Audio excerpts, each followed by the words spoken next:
Hello, hello, happy Friday. Welcome to our Friday Witchy Hangout. We do this every single Friday without fail. We are a relentless bunch. So if that sounds good to you, please join us. Be relentless too. Be relentless. That's our motto. I'm joking.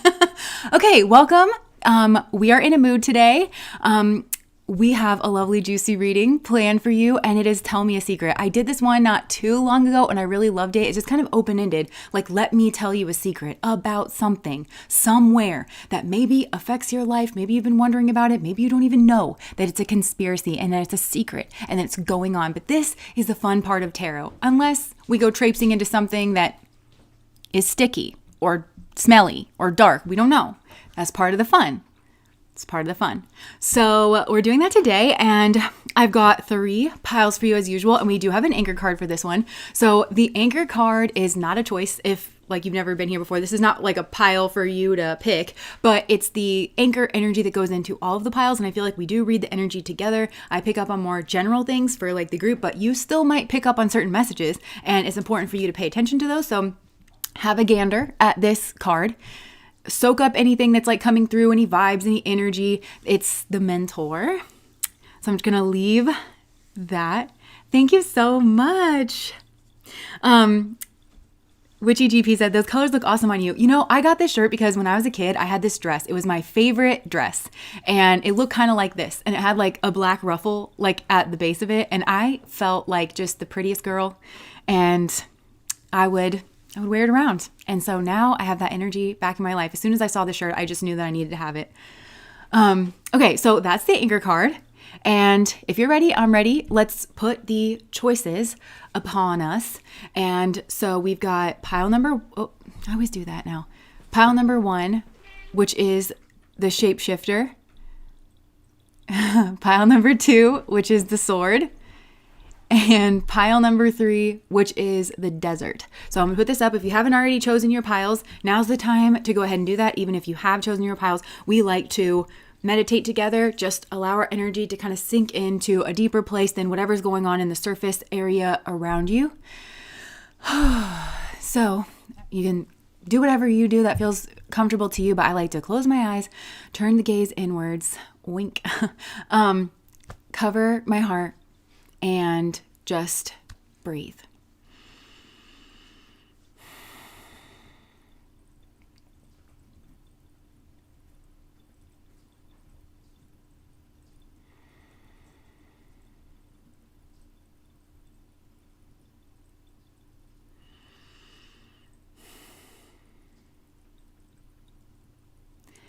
And whenever you're ready, you can surface again. Bring your attention back to the present moment. Open your eyes. Be drawn into whatever pile or multiple piles. Maybe there's a lot of secrets. I don't know. And be drawn in and just keep your pile in mind. You can hang out on the live stream. You can clean your house. You can do your work. And we'll just be here in the background as a good but rambunctious presence to be with you on your Friday. All right. So if you're ready, I'm ready. We will do pile number 1, the Shapeshifter. Why do I feel like I'm forgetting something? Actually, let me just compassion the space here real quick. Here as a vibe. The secretest secrets of all secretum. Patrick Star. Okay, I'm just going to cover myself with my rose because I look like a flower. I should smell like one too. I don't want to confuse people or insects or critters. I'm surrounded by critters, just so you guys know. Okay, pile number 1. Let me tell you a secret. Let me tell you a secret. I've been channeling for this one all morning, okay? And that often happens for me, like just while I'm getting ready. But this one is kind of funny because we were talking about doing this reading, and then I kind of did a switch up at the last minute and confused Alex. And because I was like, oh, I'm going to do What Do They Love About You? Because I thought we needed maybe like a happy, cheerful one. But Spirit apparently had other plans and was like, no. When we said that we were going to do that other one, that's the one that we're going to do. So I started channeling for this reading, and I'm like, this doesn't really make sense to like what's coming through. And then it ended up like, let me tell you a secret. So I feel like there might be some kind of like tie over or overlap around like, what does this person love about you? Because I feel like you really love this person. Now, the thing is that there's a lot of people involved in this scenario, and I am hearing I just heard dun dun dun, day of judgment. Okay, so there's some type of big activity that's going on, and it feels like in a group, I've channeled this energy a lot, and it's kind of all, I want to say, like circulating around like what I want to call an angel of judgment. Now, I don't mean that in like a weird way or a narcissistic way. I don't really like these spiritual terms for things because I think it gives kind of like the wrong impression, and it puts the focus on the wrong thing of like, oh, this is some type of special person. I think what makes this person the lightning rod for some kind of judgment energy to occur is, what I'm hearing is their innocence. And I kept hearing this song from Taylor Swift like the entire time that I was channeling. It's like, oh, darling, don't you ever grow up. Don't you ever grow up. Stay this little. Oh, darling, don't you ever grow up. I won't let nobody hurt you. Won't let no one break your heart. And even though you want to, just try to never grow up. But it felt like this, like maybe this is you. This kind of really high vibrational presence, right? They want to protect their own innocence. And I feel like they've been disillusioned, like maybe in this connection, because I feel like if you're not that person and you're here and you're drawn into pile number 1, I feel like there was some kind of testing. I'm not trying to scare you, okay? But there was some kind of like weighing of the heart that was going on about how you would respond to this person. And you had some kind of choice. And I feel like the choice here was secret between you and God. And you had to confront your own Pluto here. So your Pluto is, I want something for myself here, and I'm going to strategize in the dark in order to get it. And I think that I can get away with it.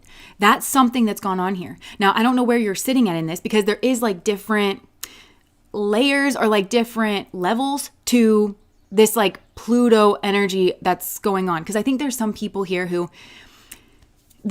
whatever this choice had, it was a choice between two people and who you're going to cozy up to.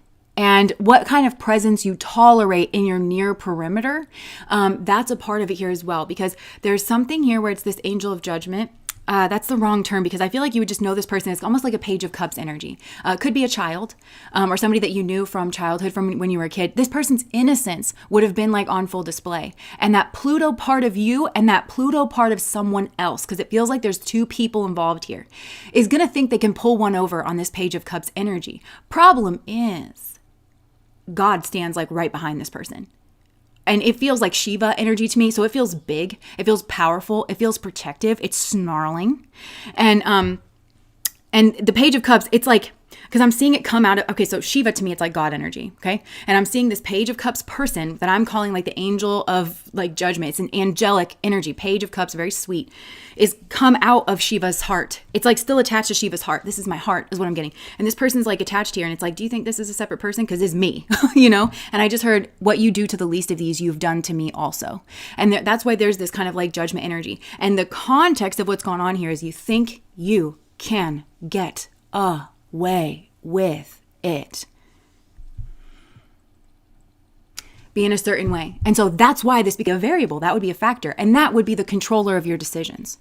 So here, either somebody, and this feels like maybe multiple people, but like somebody owed you or you owed somebody else safe shelter, safe harbor, safe transit in your presence. And in order for you or for somebody else to be able to provide this, you've got to get your own Pluto in check. You got to pick up that snake and say, we don't do that here.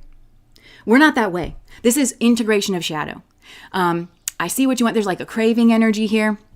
And it's either towards this person or it has to do with, like, I don't know if this is a child for some of you. And it's like you made a promise, you know. This feels like bigger than that. I don't know. Okay, so let's say it's not a child. Let's say this is like a classic cheating scenario that I pick up on all the time. And you're with this person, or you want to be with this person, and this is a very sweet person. And you're like, oh, I think I can cheat and get away with it. Probably not true, because there's other shit going on here. But you're not getting your own Pluto. It's not about who like you are. The thing is, whoever you partner up with, because there's like a Tweedledee and Tweedledum kind of vibe. No offense. That's kind of what it's coming through. That person also has a Pluto that is active, and you can't see it because your Pluto is active. Okay. So this is, and that won't be true if you are the worst one. I don't know. Cause like I said, there's like layers here. So you either have to protect this person. Remember, I'm saying safe harbor, safe shelter, safe transit. You either have to protect this person from yourself. And I do think that's a factor here. But there's also, I think for some where like there's somebody here who's like not really totally bad. right? I feel like they're kind of a weak person. They are selfish and they're just kind of a weak person. But what they've done is they've tolerated a very bad person that they don't see as very bad. That person is entirely Pluto. And so that's also part of the karmic test here. You are not to give the enemy safe harbor. And I feel like the enemy is the enemy of this Page of Cups energy. And so that's, I think, an actual person. There's somebody who's like, actually, you would know them as like having rivaled them in some way. And I'm kind of getting like Spirit's calling you out. Like it's for you or for your attention for some of you. So, oh, I didn't see them rivaling. Are they sleeping with you? Are they like after, and they know that y'all are together? Yes, they did. Okay. So stupidity and like ignorance, it's like not allowed here. And the other thing is though, like you don't see that person's Pluto because you're in your own Pluto. That's why the Pluto has to get dealt with first. That's why there's some type of judgment energy that's going on here. That person, if you're the person that's like on the fence, and what I mean by that is you want to be a good person and you want to be liked by this person, this Page of Cups energy. But you also want to get away with whatever this is that you're getting away with. Now, if this is like, this could be on any scale. Like say this is a platonic connection. Like I want this person to be my friend, but I also want to be friends with this rotten egg for some reason. That comes down to weakness is what Spirit is saying. And I mentioned this, like this was in Nisha's teachings. I think I found this really cool channel. And he was talking about like central to that is like Nisha really says like weakness is kind of like where evil, it's evil. It's either what does evil, because you have to be a weak person to, and I'm hearing myself say in a previous reading, innocence is the seed of strength. And I feel like there's karmic testing going on here. It feels like period of judgment, day of judgment, where, but it feels like God loves everybody that's involved in this because it feels like the people around this Page of Cups. And if you are this Page of Cups and you're like, man, I just been treated really rotten and I've been very, very nice and you feel disillusioned. And I'm hearing Shiva sing that song, oh, darling, don't you ever grow up. And it feels very much like a father figure that's like, before you set foot here on this earth planet, I made sure you had safe harbor. Every step that you walk, there are people, you are surrounded by people whose, like, I'm hearing entire livelihood, the way that their life turns out, it depends on how well they treat you. It depends on them giving you safe shelter, safe harbor, and safe transit or safe transit, the way that their life unfolds. If they don't do that, their lives will crumble around them. Their house will come like burning down. And it's because they have nurtured deceit and they've allowed it close to them. Because and you will be the answer is what I'm getting. You will be the thing that staves it off for these people in one way or another. And it's because of your authenticity. It's because of the realness. And I'm feeling like tears. Like I feel like these people are like sobbing because they feel like really, really called out. Now, this is actually love. These people are not being punished. I feel like if God was really just like tit for tat and God's love for all of us was not involved, these people would have gotten their just desserts. Because that's who, like these souls, it feels like these are already like maybe corrupted souls or souls that hang in the balance in some way. And it feels like God actually doesn't have to give them the benefit of the doubt. But you, or this person, if this isn't you, and God actually teamed up and said, let's give them a shot here. And if they can do this, and it feels like if they can do this, like then, and it feels like they owe this Page of Cups, again, safe harbor, safe transit, safe shelter. Literally, I think these people need to, it needs to be a healthy Pluto energy. They need to observe that people around you, but they can't observe if they're in their own Pluto energy, when they're trying to get away from something or they want something else. Now, if this is a man, because each of these people need to protect this person in their own way, and it feels like through a Libran relationship, which is a one-to-one relationship, they need to nurture, prioritize that one-to-one relationship, and they need to be in contact with that. That's why there's some kind of judgment on like being in a one-to-one relationship dynamic with this other Pluto person, because that person's way worse, and they'll find it out too, and they'll be their downfall, I think, because there's a mimic. That's who this other person is. They mimic this Page of Cups energy, that they're innocent, but look at what they're a part of. Look at what they're doing, because I think that they know about this Page of Cups energy, and they know that, and they're sneaking around the edges, so they're not innocent. Again, I just heard stupidity, ignorance, all that Pluto stuff. It's not actual stupidity, because when Pluto is active here, there's certain things that you just don't want to see. Focus and attention is exactly like kind of the day of judgment, because if somebody here's not focused on their own selfishness and being deceitful, and instead they're just in a neutral situation, it's very easy to see who is who and what is what and what's going on here. But there is this kind of judgment energy going on. And I feel they literally need to give you food and like some kind of shelter. And this is differing periods of time for different souls that are like coming in contact. So again, safe transit. So like getting you from here to there. Somebody needs to either keep themselves in check to not hurt you or take advantage of you or in any way, and then they pass their test.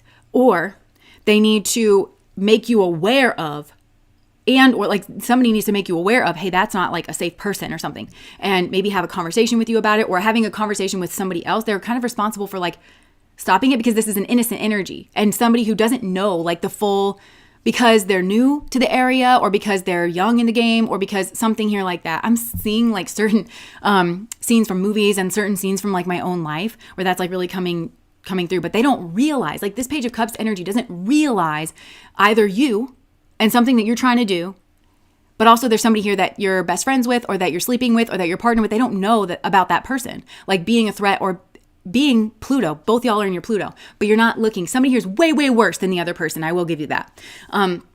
So if you're like on the fence and you're like, well, I really want to be liked by this person, but I'm going to be fake in order to do that. I'm going to be someone who has harmed this person in a Pluto way, which is, Pluto is death and trauma, and it like repels.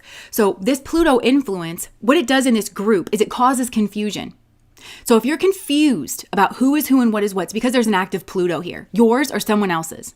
Because without that, if you are healthily situated in your own Pluto, where you're not trying to get away with shit, you're trying to hold yourself accountable, and so you're just being naturally observant in the area, that's going to lead to some kind of transformation of, I feel like, your own soul, but also of like this group and of this dynamic. You're going to see things like much differently if you're in a healthy Pluto energy. If you're in the unhealthy Pluto energy, then in order for you to protect your own ego, and in order for you to, your own ego is your own self-identity. I'm this kind of person. I think somebody here, the term fallen, this is so biblical. The term fallen has really come through. They have fallen in their energy. It may involve schmegel energy, because that has to do with the snake, and there's snake energy here for sure. The snake in the Garden of Eden, there's like some kind of temptation. And it's either that you feel, I'm going to hurt this person because I think I can get away with it, or you have your own agenda towards this person, and you've got them around a predator. And you don't see that person clearly because you're trying to navigate having your cake and eating it too, or like, that's the thing. That's the root of all evil, is what I just heard. That's the root. You're not being total in your energy. This is harder for men because the female path is that Venus energy. It's creative and it's kind of like all over the place. Women's energy and the female path is more built for that. Male path, masculine path, is the straight and narrow. You are on it or you are not. You are total or you are not. Men are supposed to be integrated because they rule over the death principle. And that shit cannot be sprinkled everywhere. Sex energy is death energy. And I think for some of you that went on here and something broke. That's what I'm saying. Because Pluto is always a soul split in two. But where Pluto is, it splits things in two. So this is a group mindset. Now they're split in two. Everybody's confused. It's because people are acting here out of their Pluto. And then they can't own up to it, to the group. And everybody here is very convincing because the Pluto is actually very strategic. And it's the shapeshifter energy. So that's unlock and key. So the truth now is suffocated. God is truth. The truth now is suffocated. God is truth. There is a connection here. It's a soulmate connection and it is of God. So now the truth is not here. The truth is not being spoken. The truth is not being owned up to. And the truth is somebody here has inside of them, they were acting from their Pluto. I was trying to get away with something. They have to now speak the truth to suck the poison out of this situation. They have to speak the truth and they have to say, I was in my Pluto energy. I was predatory. I was sneaking around. I thought I could get away with something behind your back. They have to say that out loud because nothing short of that makes sense in this scenario. And that introduces, that's ironic and that's a paradox point. And if you've been on my channel for any length of time, you know, paradox, to me, it's a ring-a-ding-ding. It's a dead ringer for like God energy. You'll hear people misuse paradox now. For some reason, I feel like sometimes whenever I speak things, and you'll notice this too, whenever you can't ever teach a rotten egg anything because they always use that. No tool is ever anything other than neutral.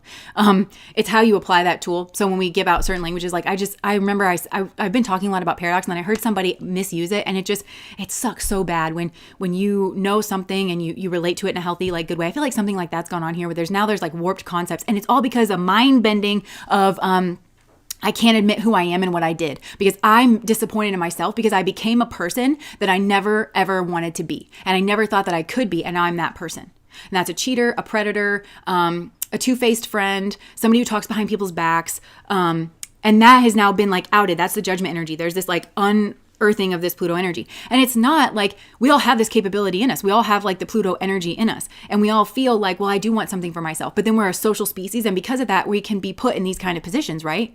So we have to choose who we are and we have to build that up. And I feel that if somebody here gives this safe harbor for as long as Spirit is telling you, because for some, it's like safe harbor, safe shelter, safe transit. For some of these people, it's like, oh, you're supposed to be married to this person in this lifetime. So for 60 years, you're held accountable of like, being like in this person's life and being a safe person. And that has to be emotionally safe. So the other thing here, if there's a man here, then, and he is supposed to be playing like a protector role, in some way, father, or, I think he's in his head like, well, I don't want to punch anybody in the face, or like it's something like that. But I feel like whoever's meant to be playing a protective role, I also just heard sister, friend. There's some kind of element of protection here.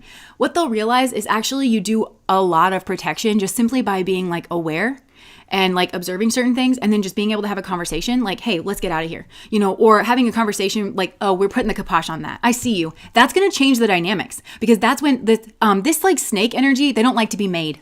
They don't like to be called out. And I feel like they'll skedaddle, because their shit only works. Like, they're not a strong person. Innocence is the seed of strength. They're not like a strong person. They're actually a real coward. And I feel like once they're made and once the light is shined, or they just know that they can't maneuver, then they're going to run off. Or they're going to have to they're going to start changing their tune in some way where you're going to be able to see like, oh, that's a fucking snake. But there's somebody here, it's like somebody who tries to mimic this Page of Cups energy. They try to mimic that sweetness, that innocence. I'm sorry, I'm small, I don't know any better, protect me. But all of that is very cunning. Like, somebody here is like really, really, really bad.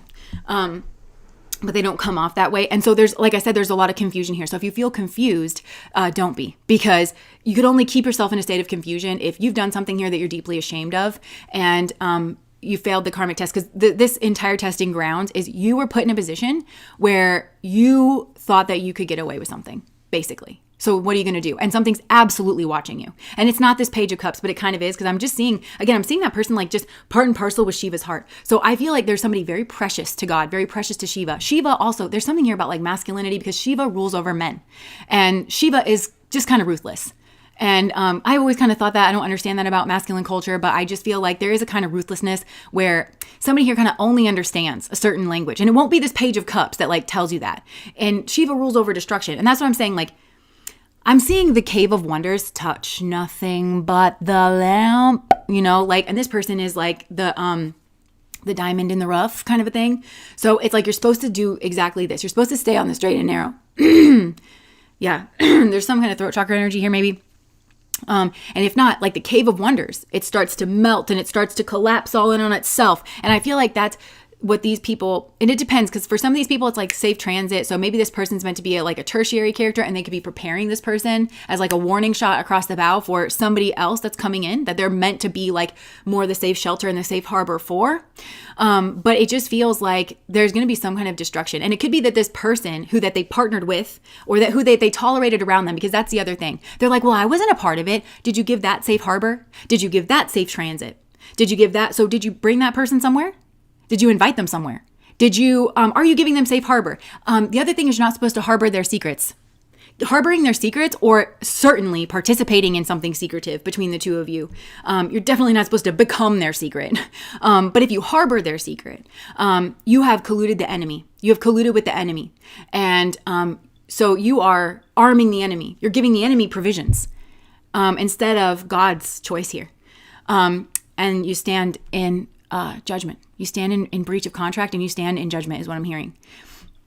And that is going to spark some kind of like destructive event. But I just think it just depends on what level. I mean, if you're supposed to be husband and wife with this person, that's one kind of destructive. Okay. This is something long-term effect. And it's still something that you grapple with and you like learn your lessons. But I feel like you then don't have safe harbor. You then don't have safe transit. You then don't have safe, and there's something here that somebody wants, there's something here that they want for themselves. And it's like, I really want a family, I really want, and it's genuine, like whatever it is, it's not like greedy or less, like there's a desire of their heart. And if this Page of Cups energy, the genuine one, is provided to, is not lied to, if there's no sneaking around here, you will get everything that you want. The blessings, I just heard you will get blessings. And I think that blessing a lot will come through this person. And I think, because I'm seeing Spirit say to this person, okay, you're going to go in. But you're around kind of ruffians, people who, I can't give a mission to necessarily, because innocence is the seed of nobility. Innocence is the seed of strength. And they don't necessarily have that in some way, or it's like thrown into doubt. And there are differing degrees of that, because there's somebody here who's like, I really do want to be good, but also I want to do this fucked up thing.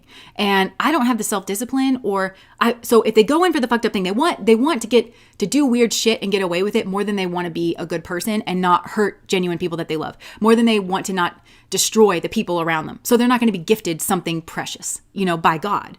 They got to go to the other guy, and that'll be a mimic. And I think it'll destroy their home or their something here. And I think that the shoe will be on the other foot. And I think it's going to be like a holy shit, because it's like you couldn't trust them, and they're going to realize they can't trust like a person or people around them. And it feels like it just karmic pay. It just feels like an instant boomerang karmic pay.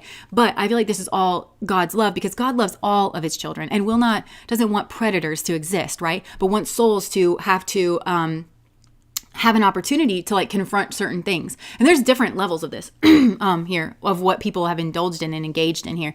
And it's not even like right away, but I feel something here needed to occur right afterwards. Like I feel even if they did the fucked up thing, it's still, their fate is not necessarily sealed, but I think they needed to initiate, because they need to take responsibility. They need to clean up their mess, and they need to prove that they're not a predator, and that I know I just destroyed like a beautiful person, and I'm not okay with it. They need to live up to that. The Lighthearted Alchemist, thank you so much for the super chat. Tolerance paradox, Ayo. Yeah. So somebody here needed to have that direct conversation, and they needed to speak very little, and they need to speak very little, certainly about themselves. They needed to speak directly. So they needed to say something like, I betrayed you. I hurt you. And I thought I could get away with it. And now I see like the error of my ways, and I'm so sorry.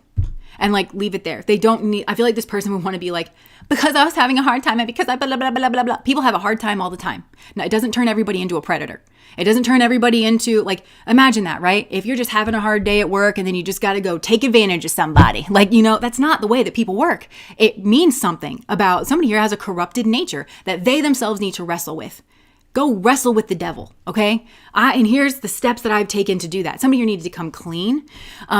And a confession does not entitle you to anything, but they needed to give this person like the decision. They need to give them all the information. It also could be that they knew that they were taken advantage of somebody else, and they needed to say like, look, I kind of knew that this person was fucked up, and I gave them safe transit. I brought them to the party. I gave them safe harbor. I hid them by hiding their secrets, and hiding my concerns about this person when I should have been more direct. I should have been more honest. That is like, to God, like that is the road to redemption. And I feel like maybe there's something else here that would like kind of go on. But I just feel that there's a big blessing, and I feel like it would come through this person, because I think that some of these people here, they're meant to have a one-to-one relationship with this person, or a one-to-one conversation. It's one-to-one something. For a lot of these people, it's meant to be a one-to-one relationship well into the future, where they are their best friend and they become this person's protector. And if they protect the best, so I keep kind of dancing around this, but I said like they, in some way, this soul has corrupted their innocence, or like feels like they've had a corrupted innocence, even if it's like not the case. And so that's their bridge back. Spirit can't put something on that person. The best they can do is dedicate their lives to protecting an innocent, to protecting innocence in the world around them, and becoming that. And that is going to redeem them. And so that's why I feel like it's kind of their entire life purpose. Life purposes are weird. Not everybody has a life purpose that's like, and you're meant to cure cancer. Some of it's like, the people that I bring you will have safe harbor. You will be safe harbor, first of all. You are not going to be a lying piece of shit. Let's get that straight. And if you are one, you're wrestling with that devil. You're getting it under control. I just heard, especially if you're a man. You are getting that under control, because you are meant to be a carrier of like divine energy, or that's like your function, is to give people like safe transit from like here to there, or people are meant to be safe around you. And it feels like you need to install this Page of Cups energy and be able to keep it safe. I just heard, if you build it, they will come, because this Page of Cups energy has a mission. They have some kind of something, and you'll notice that it makes the difference in your life at some point. Once you have done what you've needed to do, you will either receive some type of blessing. Like you'll get what you want, even if it's not what you, okay. So like, if you're like, I really like this guy, it might not be him, but if that guy's like stupid and gross, like it'll be somebody that you thought that guy was, it'll be that kind of a blessing. But it also could be, especially for those people where you're meant to have a one-to-one relationship with this person for however long Spirit like deems it. And that person, the innocence of that person, and the fact that they're the real deal and they're genuine and they're authentic will make the difference for you. So if you have kids with that person, way to go. Your life is fucking made, and what you want, like, because somebody here, I think, wants a family, and they're like, I want to have a healthy family. I want my kids to, well, who are you mating with? That should become like utmost priority here. You got to get to the bottom of it. Don't just be attracted, because there's something here that mimics this energy, but it's superficial and it's hollow, and it just wants what this person has. It wants the fruits of having good karmas without actually having good karmas. So you have to not be that yourself. Don't go down that path. That's the road to ruin. It's the road to hell. It's very tempting because, again, you'll think that you can get away with it by diminishing this person's reputation when their character stands strong. Don't do that kind of shit. So you either have to hold yourself back. And for some of you got caught in this lie, and then you told lie about somebody else. And you either told it by omitting certain things about who you are and what you did. And you're like, I don't know. They didn't know about that. Yes, they did. Yes, they did, because there's spiritual stuff going on here. At some level, they knew about it. And it could be because I'm telling you, spirit surrounded this person. Anybody fucked up that you think is like on your side and pss, pss, pss, pss, I'm telling you, you and that person, your success in life depends on how you treat this person. They'll feel that in their soul. So there could be some kind of weird obsession, like weird like fixation on this person. And it's because it will never stop calling of, I got to make something right. I got to make something right. So don't think that the person who you're out gutter slutting around with or whatever isn't telling on you behind the scenes, because their higher nature, their higher self is always calling to them too. And somebody around, because I'm telling you, spirit surrounded this person with this. Somebody around might have made the right decision and told on you or revealed something. I wouldn't put it past people. Might have even been multiple people. How many people were around? Because they all have that stipulation here. Everybody's heart's being judged. Everyone around that knows you and knows this person. That's why they're there. That's why they're there. Somebody's going to live up to it, and somebody's going to get their freedom, and somebody's going to get their blessing, and somebody's going to get out, even if it wasn't you. And it gives this person an edge for when you apologize. So if you come clean, you need to tell the whole truth. You need to tell the whole truth and nothing but the truth. The truth, the whole truth, and nothing but the truth. So help you God. And that's what I'm getting. If you want to tell the whole truth, God will help you. But it feels like something here needed to like occur very quickly. Now, if you were harmed by these people, I feel like they had plenty of time, and I feel like you were kept kind of in the dark. You were kept in your like bubble of innocence here, because I think that's part of it is like allow an innocent to walk the earth. That's like some people here. It's like allow an innocent to walk the earth. Protect their innocence. For some, this is like weird shit. This is like a mother being jealous of her daughter, and like the innocence that the daughter has because she's felt that she's had to like be scrappy or something. Like I said, there's something here about these souls. They've lost their innocence in some way. They felt it was strategic to do so. Or it's like maybe they were even like harmed, but this is the way back, is to associate with innocence and not associate with treachery. And that is the choice here. And I think, again, there's a mimic energy. And somebody here's like, well, I didn't intend, I wasn't the betrayer. I mean, that person was like gossiping and laughing, and I laughed too, but like, I'm not the betrayer. The betrayal is allowing whoever is the betrayer here, an audience, an ear. So long as they're near you and they funnel bullshit into your ear, and you are around them and you share the breath with them and you share the energy with them, you're mixing with that energy. It's taking hold. That's all it needs. It just needs to erode.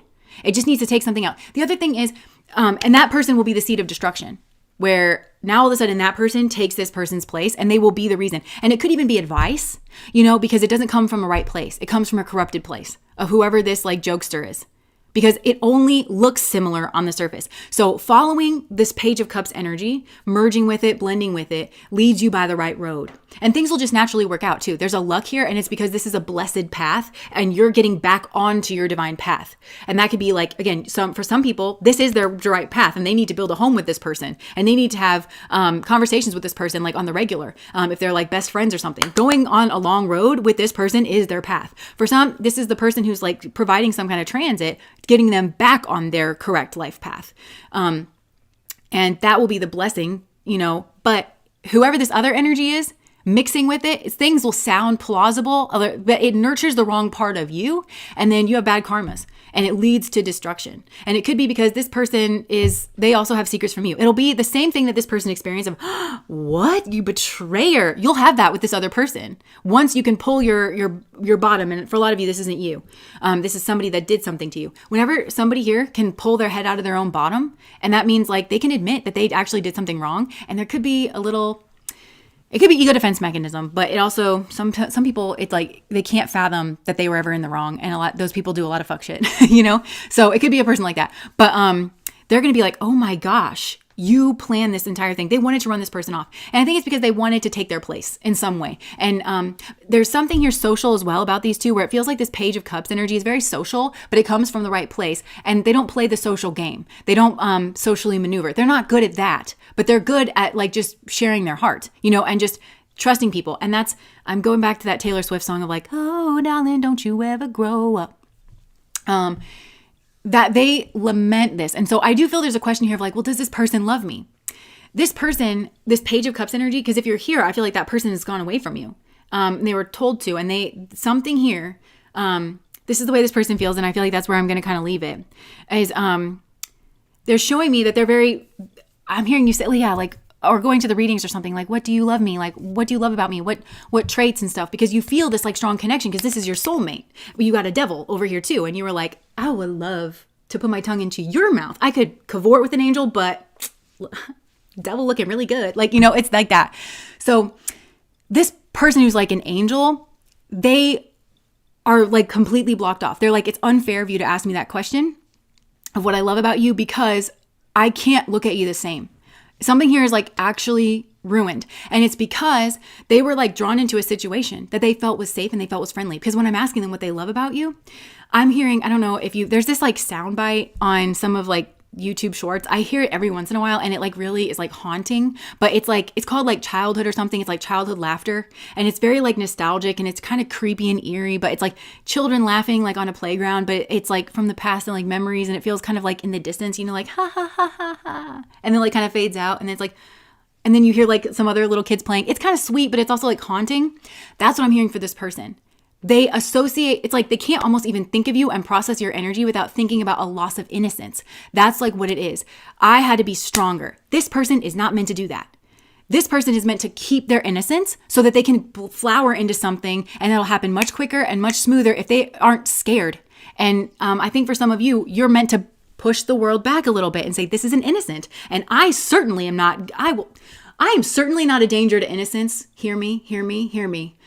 You can send them here.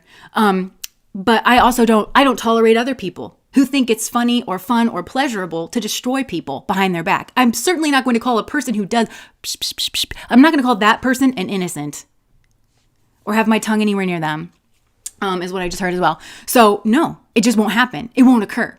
So that is kind of a part of it. And this person feels like they were, and there was already sensitivity here because this person's such an innocent. And so boom. And I'm seeing like, you know, those, have you seen like a railroad spike, like a railroad tie, kind of like, it looks like a giant nail, but it's like made of iron. It's kind of, it looks like Mordor. Like it looks like orcs use those nails, you know?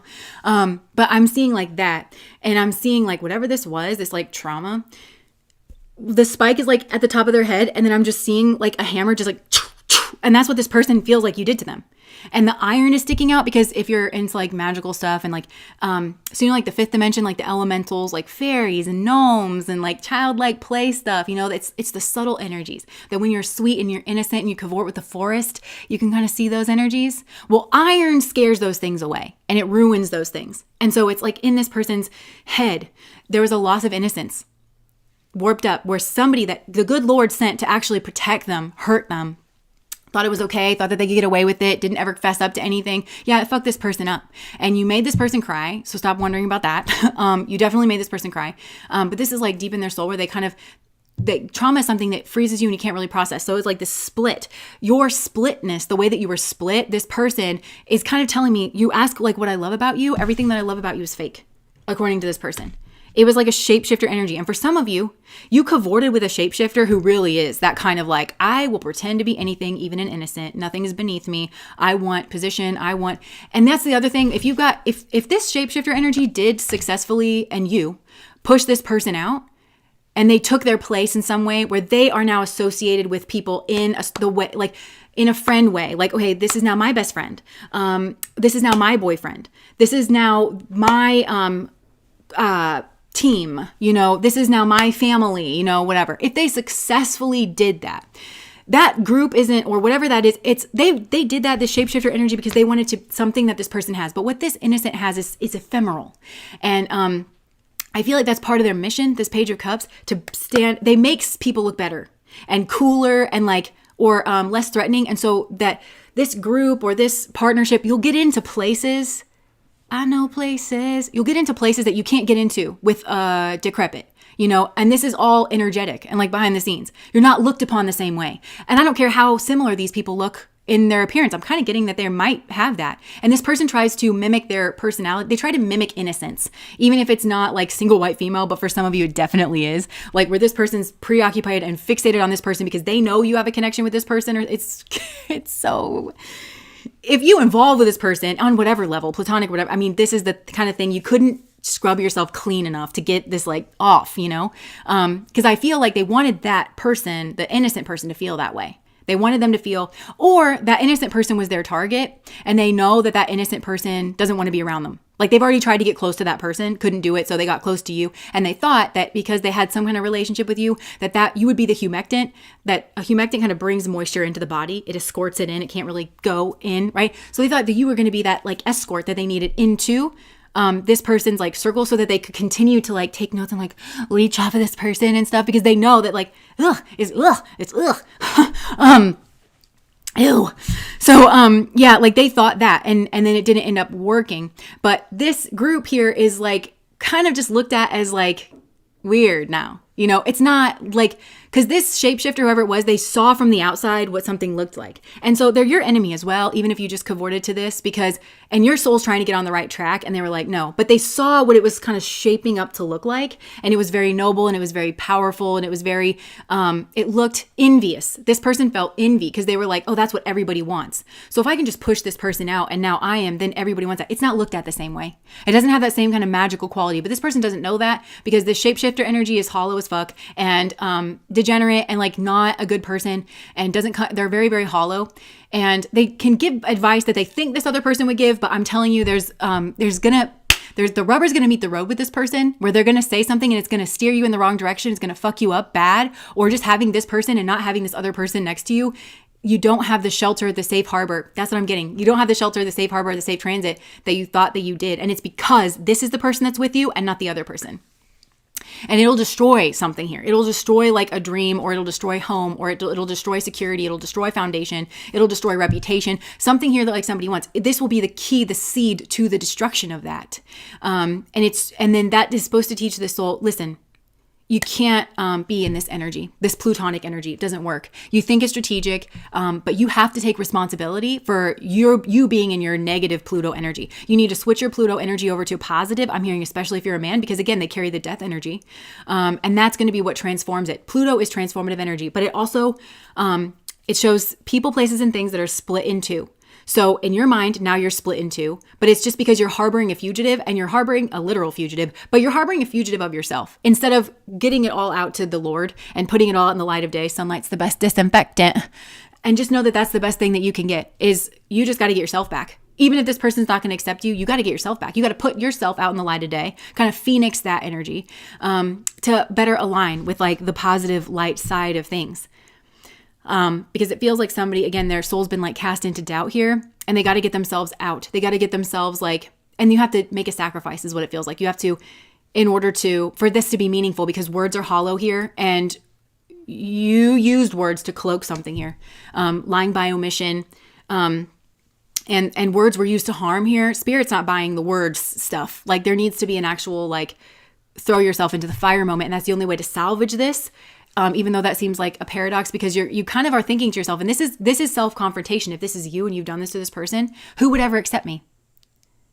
If I told you what I did, who would ever be okay with that? And the answer, if logic ruled everything, is nobody. But you have proved yourself to be more of a safe person than you were the day before, if you're willing to hold yourself accountable. And that's what this person's looking for. That means you're not fully a piece of shit. That means that there is some part of you that's still aligned with the light, and it is troubled by what it did to somebody else. That needs to be the bigger part of you. And this requires bravery, and it requires courage, and a truth teller, and a willingness to face the music. And that's what this person's looking for. And if they don't have that, then this is unsalvageable. And also there is like, it needs to happen right after, because it's triage. And they're saying literal triage has to happen right after, right? If somebody stops breathing, you have to give them CPR. There is a time limit on it, because otherwise it's going to pass away. And I think for some of you, you can't get this back because, and it's fair.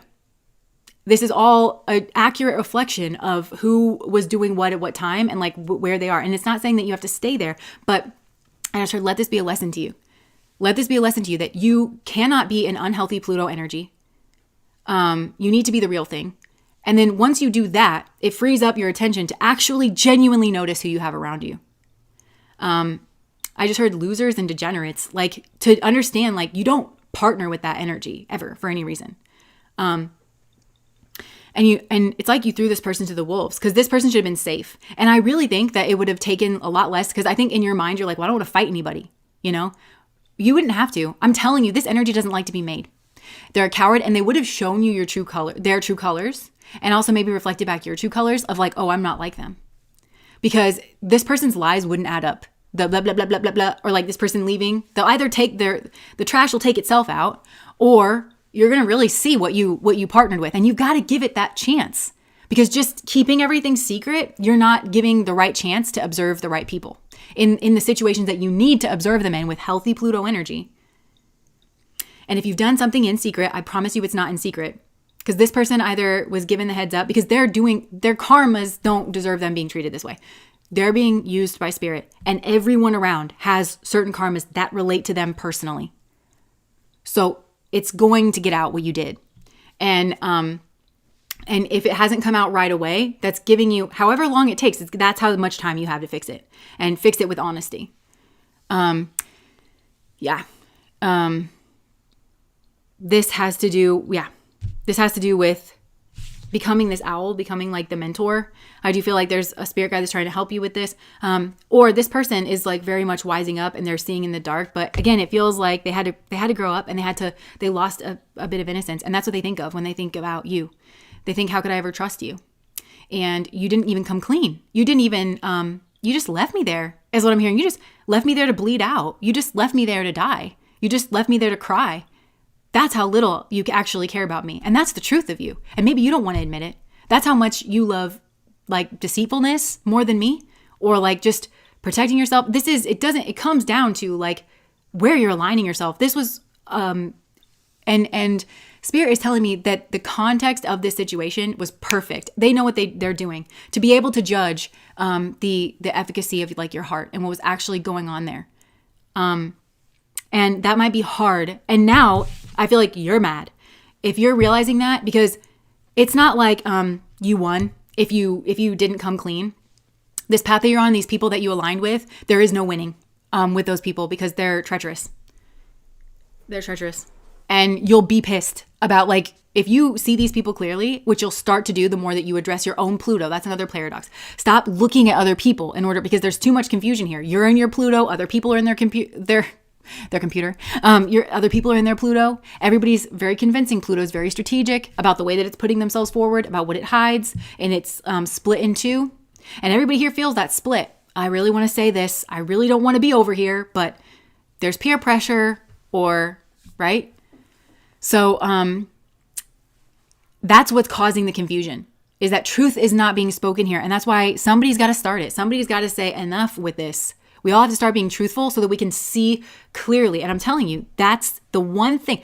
You needed to be truthful. If you're the person that did this, that's the one thing that's going to help you observe who is who and what is what. I think that you did a bad thing. I don't think that this innocent person that you did that to, I don't think that you allowed them to speak about like the healing or like how much they were in pain or what they thought of you after that. I don't think that you gave them the opportunity. I think you knew what was coming and you didn't want to face the music, or you didn't know for sure.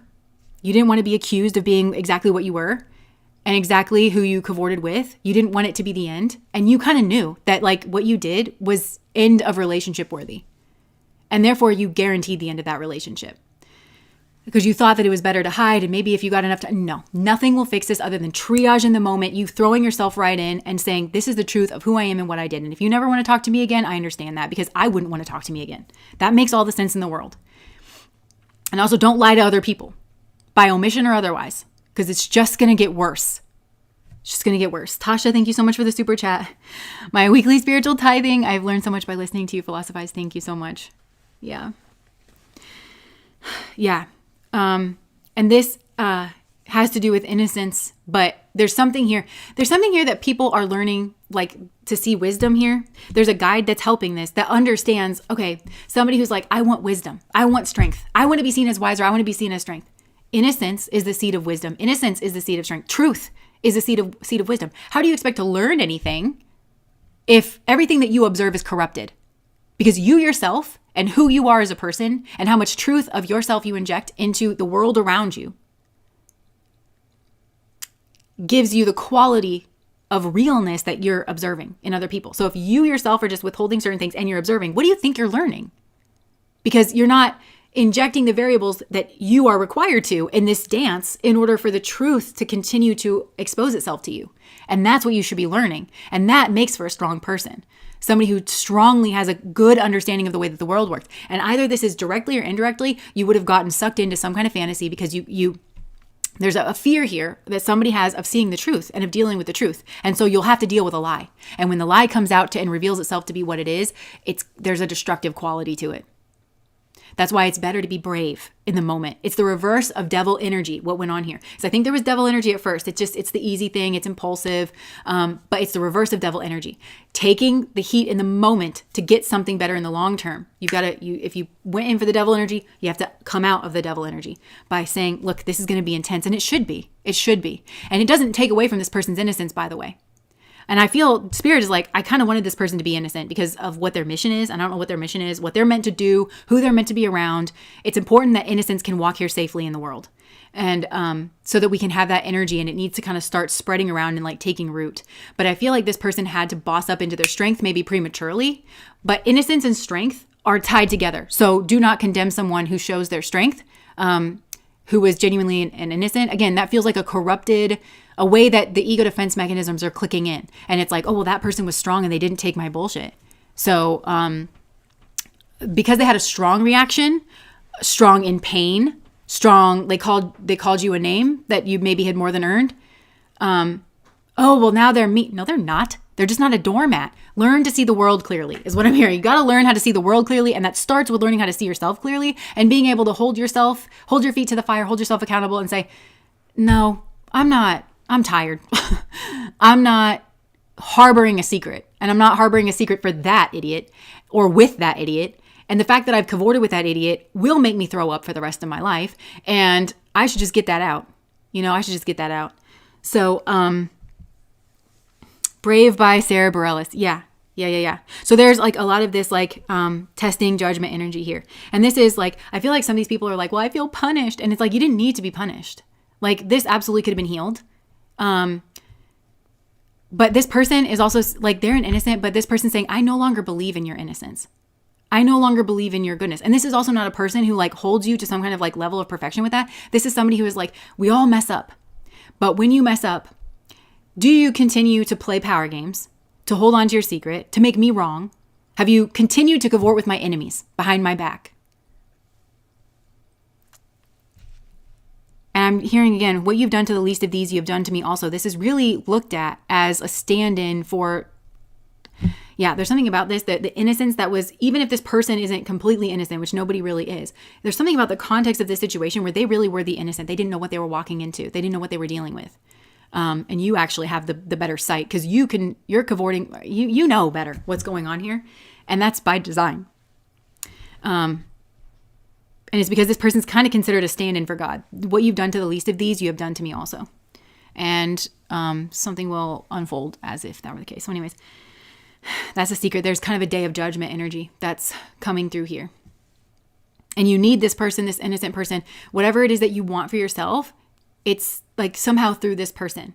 Like that's the blessing at the end of it. So even like if you're meant to give this person safe transit for a certain period of time, you're meant to be in their life for just a certain period of time. I feel like at the end of that, when the contract is cleared, this person will like introduce you to your best friend or like your future partner or something. You're like, okay, well, I'm going to move here. And they're like, hey, I know this person. They're going to hook you up with that person. And then your life will kind of unfold from there. But it's like this person gives you the gift that God is trying to give you.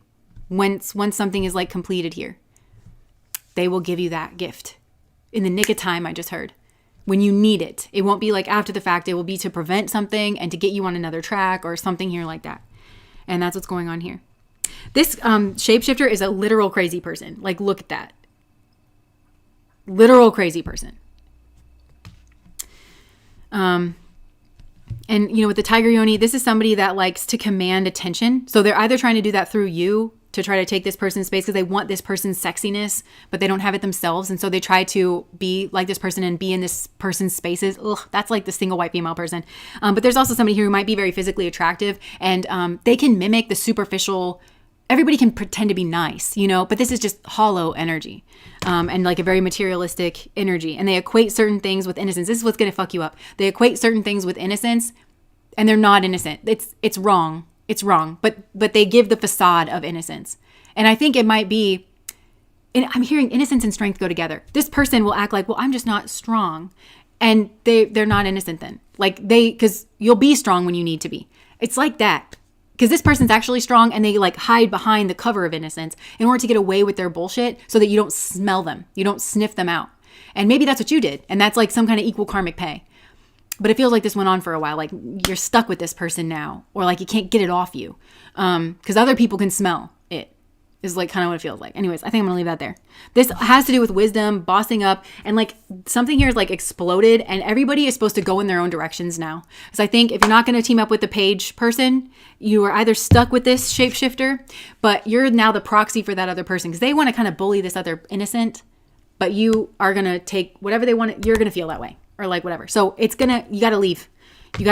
Everybody's got to go their own ways. Like on a soul level, you have to break the karmic tie. You'll feel what this other person felt, but it feels like maybe times 10 or something because there's actual karmas here where it wasn't the same for this other person. And you got to go. And it's going to level you up. It's going to level you up into some kind of like wisdom here. You're going to see in the dark. But I feel like if you have gone in for some kind of decrepit energy, it's because your own Pluto is active and you refuse to hold that accountable. And that is the key to get yourself in alignment of actually being able to see in the dark and see who is who and what is what. Confusion, be no more. You have to understand it's your own mind that's confusing you because you don't want to admit what you did and who that other person was and who that other person was. You don't want to admit that that was an extremely innocent person that you just hurt, and you were not innocent. You could have stopped it. And that this person that you were with instead is an absolute devil. So why give the devil, why give the devil safe harbor and leave the angel out in the cold? Who would do that? There's a huge confrontation that needs to occur here to reacquaint you with your own innocence and to get you back on the right track here. And it's just going to end in an explosion. So, all right, that was pile number 1. What if you are the innocent? Yeah, like everything is switched in that case. Maybe it'll come out, I don't know, in another reading or something. But I feel like Spirit would have a plan because this feels like you knew before your incarnation that you were going to do this on behalf of Spirit, that there was something about you that in certain circumstances is like very innocent and very trusting. And you just believe naturally in people's goodness and in their innocence. And that I think your soul had to learn that it's like a naivete that needs to get overcome, that like, oh, wait a second. There are certain people who will see innocence in someone and then try to hurt it and try to, and so you're learning your own karmic lessons here as well. But there is a path for your healing. There's a lot of people who's like, it's on their heart, it's their charge to provide you some kind of safe harbor. You will find it. You will find it. BT, thank you so much for the super chat. As devastating as it is to have to learn from these situations, your willingness to discuss them and reroute the focus to the best possible lesson is rebuilding that sense of community we're all seeking. Thank you so much. It's funny because maybe this is relevant, maybe this is going into pile number 2, but I am a Gemini. Okay, so I'm like very split, and I've always kind of been sharp as a tack in certain areas, but that's been filed down into me because I was raised Christian, to be honest. Like, Christianity taught me not to be myself in a way that made me less than and not more than. And so I was always trying to stuff myself in that. But in doing this, I'm always scared that I've been told and like reflected back that because I point out something that somebody else is doing that is absolutely wrong. And when I speak, like, to me, just because I'm a girl doesn't mean that I'm not called to be Christ-like. And Jesus flipped the tables in the temple and is like, this is wrong, get your shit in order. Because when you don't do that, the people that they hurt, like, you have to hold people like that accountable, because what about the children around those people? Or what about the people that just met them and they don't know? Like, you have to say the truth and you have to say, stop it, and that is something that I have wanted to be, but I've always been too scared to be. Like, I remember so vividly, like, especially like in high school and stuff, where I would be put in these situations where I was like, maybe, like, it's taken me a long time to find my voice, but it's like, maybe we shouldn't do that. You know, like, I remember being that way so much in my life. Maybe we shouldn't, like, I would always say it for the most part. I would always say something, but I wouldn't say it like I meant it. And I wouldn't say it like it was the truth, and just like confront people with their own bullshit, because a lot of the times those people will be like, gosh, you're mean, when you're just being no nonsense, you know? And it's taken me a long time to find that. And like now, you know, I'm pushing 40. Like just now I feel like comfortable where I'm like, no, if we don't do that, there's a wake of people that are harmed. And it's not that I'm like a rescuer in that situation, but I feel like we all kind of, when you see something, say something. Like if you're the one that's in the moment, like I know what it feels like too often to be on the other side of it where I've been harmed. And I just, you would want somebody, right? Like somebody who could kind of pull that person to the side and pull them back to their senses. You would wish that that person would have intervened while that person was becoming the monster that they were becoming, or like whatever, you know? And so, I don't know. It just feels like I had to let her go. Like I had an identity of being somebody sweet, and I put that identity into other people's hands, where other people would say like, you're so sweet, it's so nice to be around you. But then you realize that if people suck, and if they're jealous, or if they have an agenda, then they'll take that identity away from you the moment that you stand up for yourself or stand up for somebody else. And that's the way that they control you. And they're like, do you want me to say that you're sweet and innocent? Because now that you're standing up to me, I don't really like that. And if people believe that you're sweet and innocent, then they're inclined to believe you when you talk about me. So I'm going to actually say that you're a bitch. And just like that, your reputation that you have built is gone. Because I'm the person that has always told you and other people that you're sweet. You have to know for a fact that what you are, and you just have to like kind of carry that in. Maybe that's like a tail end, a little period at the end of that sentence where it's okay to be strong, and anybody who wants to equate goodness with weakness is a problem. That's a problem. That's a problem person. Yeah, so much reprogramming. I used to be such a pushover. Literally same. I feel like for a lot of us, it's like pushovers anonymous. And I was thinking about that the other day. You know, it's like to be in this group, like we're all kind of recovering pushovers, and it's like, you know, show me your war face from Mulan. Come on, scam me, girl. You know, it's okay. It's okay for that. And I think a lot of us feel like we won't be believed, and that like if somebody's like they're just being mean, and like you're scared of that, and I feel like we have to confront that within ourselves too. Okay. Anyways, we'll leave that there. That was pile number 1. I am gonna take a brief break for a moment, and then we'll come back and we'll do pile number 2. Be one moment.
Okay, here we are. Compassion. Soul's looking at this. You see that? You like that, don't you? Okay. All right, pile number 2. Oh, I always do that. Pile number 2 is the sword. Okay, I'm channeling for this already. I was hearing this Madeline Bailey song. It's like, you're the salt to my coffee, the fork to my soup. Remember, I'm always here for you. You changed my life just so you know. You should be famous. Yeah, everyone should know what your name is.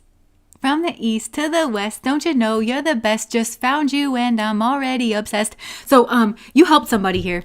You help somebody here with their discernment. You help them see like the truth. And it might have been because, yeah, okay, this is crazy because I feel like, remember I was like, I think this might be some kind of, at the end of pound number 1, and I was like, maybe we're kind of moving into pound number 2 territory with the tail end of pound number 1. I'm really getting that. So, yeah, you mean the whole wild world to me. You're an angel and I'm a potato. You changed my life just so you know. Yeah, like you changed somebody's life here and it's because you said the truth or you were very no nonsense with the sword energy coming through and you broke through some kind of fantasy that this person was having because see how like stark and gray it is over there? And like that egg's not cooked. It's like not done in the middle.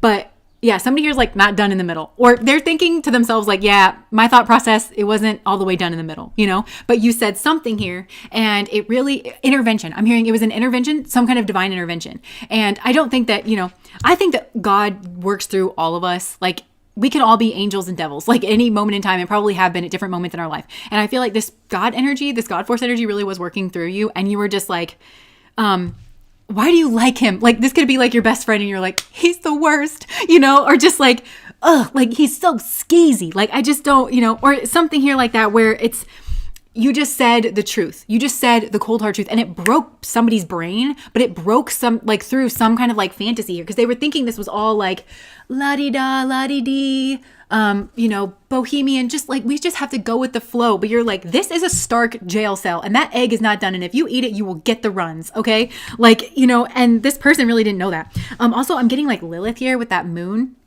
because Lilith is in our astrology chart, like if somebody is making contact with your Lilith, with whatever planet, you're really drawn to that person, but it's fake. It can be like you'll ruin relationships over that Lilith person. And then pretty quickly it'll like fall apart. That can be like one of the black moon Lilith. That can be one of the energies that like really comes through with that. And so I feel like that was maybe the truth where you were like, this is the black moon Lilith. It's very, very tempting, but it is not at all what it seems to be. And you're going to ruin, like that's some kind of big thing here with like, you're going to ruin an actual relationship here, your actual soulmate relationship that you're looking at. Like it's like all stark and everything by going in for this like fantasy bullshit person. And you will regret it. And it comes with like a lot of destruction. And then what are you left with? You're left with this like starkness, but you thought you were going to get like all this, but actually you have this in something or someone or some path that you were already on. Or it could be like, if you speak the truth, you could have also encouraged somebody here to speak their truth where they were like, no. If I say that, if I speak the truth about some kind of situation, it's going to get me this. It's going to get me nothing. It's going to get me this like cold, I'm going to be closed out. I'm going to be isolated. I'm going to be alone. But actually, if you help this person, I just got goosebumps. And I'm hearing that song again. You should be famous. Everyone should know what your name is. And so it's like, no. If you say the truth, the hard truth, and nothing but the truth, then actually people are going to like that or appreciate that, or you're going to help somebody here. And it could be like a chain of giving is what I'm getting. Amber, thank you so much for the super chat. You make my heart smile. Thank you for being you. Aw. See, I feel like that's this group. Like you make my heart smile. Thank you for being you. And maybe you were afraid to be you. Because that's kind of what I was saying, like leading into this pound number 2. I was saying like, I was really afraid to be myself because I really like being sociable and I really like being sweet to people. And I don't like being put in a situation and it would kind of freeze my brain up. But I think like once I kind of took a step back, because that's the other thing is like I was very self-focused and I was taught to be because of Christianity. And I feel like some of you guys could relate to this, even if you weren't raised Christian. If you were raised like any of the religions of the book, I feel like there's this or like just however you were raised. Like spiritually, I was taught like, okay, well, you're supposed to be this. And I was taught that from such a young age that I really wasn't taught much about how to like assess other people, especially because I remember sometimes I would ask my dad certain things and he would say, oh, your husband would take care of that. And it was things like paying bills. I remember my dad said something about like $100 and I was like, well, how did you get $100? Because it seemed like so many dollars to me at that time. And it kind of still is, but like, it's like, well, how did you get that $100 to like, and he was like, your husband will take care of that. But literally I've never been in a situation where it's like my husband has just only ever taken care of that. And plus I lived a lot of life before I met him. Like I was totally and woefully underprepared for just like regular life under the guise of this being like something that I'm supposed to live up to, but really I was just like neglected and like left out in the cold and put at the whim of a lot of very tragic human beings. So yeah, I think there's something here like that where you had to cut through. Okay, so because I just said that about like there could have been some kind of belief system, and it's beautiful. Like whatever it is, it's beautiful. And this could be like the whole masculine, feminine thing that we hear on the internet. Like, yeah, and when masculine energy is healthy, like, it's going to take care of you and it's going to protect you and provide for you. But it's just not the way that the cookie is crumbling, like in your particular relationship. Maybe it's like stark, or like you're emotionally starved, or like it's abusive or something. And somebody here is like kind of coming in and telling you that kind of like just, yeah. I feel like so a lot of you were this person, and maybe you were afraid that it wasn't going to be seen that way, or that it wasn't that. Maybe you're kind of questioning that. I keep hearing, you changed my life, just so you know. So the secret is you really did change somebody's life here. And I feel like they are this owl that's like leaving behind this kind of situation. And I feel like maybe even they were the one that kind of like blew up that situation, blew up somebody's spot is what I'm getting. And like actually left with their pride intact, or like with their wisdom, with their heart, they bossed up like from this experience. And I think that potentially you skirted them away from like being on the receiving end of this like tower energy any more than they like had to be, you helped them like flip something like, yeah. And kind of, I'm getting like Arthur and the sword and the stone. So like they've pulled the sword from the stone in their own life, something that only they could do by taking their power back, by seeing something clearly here. I just keep hearing, you changed my life, just so you know. Okay. The hidden truth. You don't know how hard it was to let you go. Yeah. So I feel like for some of you, this could have been you. Okay. It could be a breakup, for instance, with a friend, with a lover, with a business. Maybe you left workplace, whatever. It's like got breakup energy. You don't know how hard it was to let you go. I feel like it was hard for you because you wanted so badly to believe in like the positive front that somebody was showing you, but you realized that it was a fantasy. And so you spoke some kind of truth, and it feels like short, concise, to the point. Like, I'm cutting this. I'm done with this. And even if you blew something up here, like it was a bad ending, I feel like you still changed that person's life. Like they were like, holy shit. And maybe they had like a coming to Jesus moment, as we call it, or like it changed their life. It could have rattled them, and like they actually were seeing things differently and seeing things clearly. Maybe for some of you didn't, that might surprise you, that like you didn't think this person could ever change. It could be that. Even if there was like an argument or something, but you actually left and you didn't do like the yo-yo thing. I left you before you could leave me. Yeah. Somebody here could like checked out of a relationship and like, oh, and that's the other thing is like maybe for some of you, they were in this like fantasy about another person, and it was their mind. This is very like avoidant, like a fearful avoidant or a dismissive avoidant. Somebody here, like just being near you is intoxicating. Literally, like their mind, if you don't fix like the root of it, they will get unattractive to people that are safe and actually showing up for them, because they don't want, as soon as like there's intimacy that's being formed there, genuine, safe harbor, safe intimacy, they'll just be like, well, I don't know that I'm attracted to you. And then they get attracted to somebody here that is like stark and that will blow up their situation. For some of you, you intervened in that kind of situation where it's like, you have to sort this out. Okay. This isn't the way to be. This is, yeah. The problem's in your noggin kind of a thing. And I speak that with love because I myself am a fearful avoidant. Okay. I speak that with love. We got to know how we ourselves operate, right? Know thyself is like the root of all wisdom. And so like that could have been the case here, but, or you called somebody out that was doing that because you knew that you were the real deal and you knew that this person was the fake deal and like moved away or something here. There's some kind of, I love you unconditionally, and I know I crossed the line with you. I think, yeah, because somebody here loved unconditionally, and somebody here was like crossing a line. It was my fault, but I blamed you. Yeah. Somebody like blamed somebody else here. So something like really went on, but there's definite tower energy, but I feel like somebody here was able to turn that tower energy into something productive. And I think even get out of a situation before it reached some kind of like climax, like the worst that it could have been. They took like their own truth back, and they like, I'm also seeing somebody like cut through like a tapestry, which I'm kind of associating with Maya and illusion. Cause a lot of times that's like shown as, like a sheer kind of mystical kind of tapestry. And this person just, and then like literally maybe caught somebody doing something or just was like, yeah, I'm not falling for your lies anymore. And the way that you try to make your behavior seem better than it actually is, like a lot of abusers try to say like, well, it's because I'm actually the victim and I need help. And they try to get you in your nurturance energy instead of the like, that's really sad. But we do live in a society where you could get some type of professional help from somebody that you're not ruining their life and you couldn't ruin their life. But instead you're trying to appeal to like my empathy. There's something here like that. Yeah. I keep hearing something here was like not done in the middle. I just looked down and saw the Shakti energy too. Somebody here could have felt really manic too. The Shakti is like the feminine power. So they could have connected with their feminine power, or like some kind of Shakti power that they have. They have somebody here has some elevated capability that they found or connected to because of you in some way. I love looking at your pictures looking good. Okay. So somebody here, they also could have discovered like texts or something. I don't know is what I'm getting. But somebody here thinks that you like look really good. I feel all over the place in this pile. And I think maybe that's how somebody felt here. Like just kind of all over the place. It was my fault, but I blamed you. So, okay, for some of you, you could have gotten in an argument with this person because you said the truth. And this person, I think something that you said came to fruition and they realized that you were telling the truth. I just heard, I only say it because I'm truly genuine. Don't be a hard rock when you really are a gem. So they realized that you were just saying something because you were actually genuine and you were actually looking out for them. And sometimes the truth hurts, but it feels to me like you were the bringer of the truth. You didn't do whatever it was to them. And they were more mad at you for saying the truth than they were mad at the person who was doing the fucked up thing. And that's because they wanted something from this person. They wanted to believe in the fantasy of this person. But I think something here actually came to fruition, the way that you called it for some of you. And they are saying that it was their fault, but they blamed you. It was their fault for buying into this person's fantasy, for not really seeing what was actually there.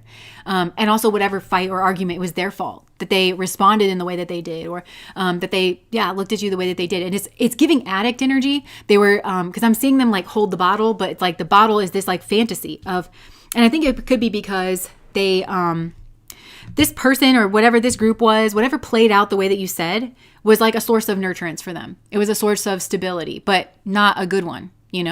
They had put all their eggs in this person's basket or in this lie.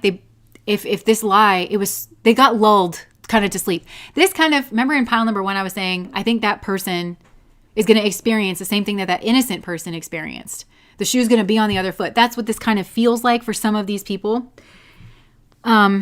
And maybe you were that innocent person, and because you were innocent in the situation, which may actually mean that you were not involved at all, and you just care about this person, and you felt like that somebody should be the voice of reason here, or somebody should be telling this person like, hey, it might be this or it might be that, but just so you know, we got to kind of call it out, right? Like we kind of got to call a spade. Like this is a possibility, right? I would hate for you to be eyes wide shut about this, and yeah. Or you saw something, because I feel like you have an elevated perspective. You saw something like about somebody, about this person or about somebody's situation here. You saw it. You had the eye of the owl, the eye of the tiger, the lion of Judah.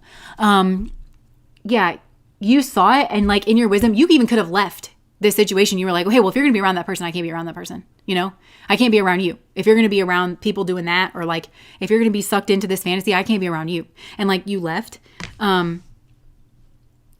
You were innocent in the sense that you didn't have an agenda other than to just tell the truth, or like you weren't going to gain anything off of that. Like, yeah. And I think whoever was lying here had a motive. Like they definitely profited off of like telling some kind of lie or something, but yet you were looked at as whatever here.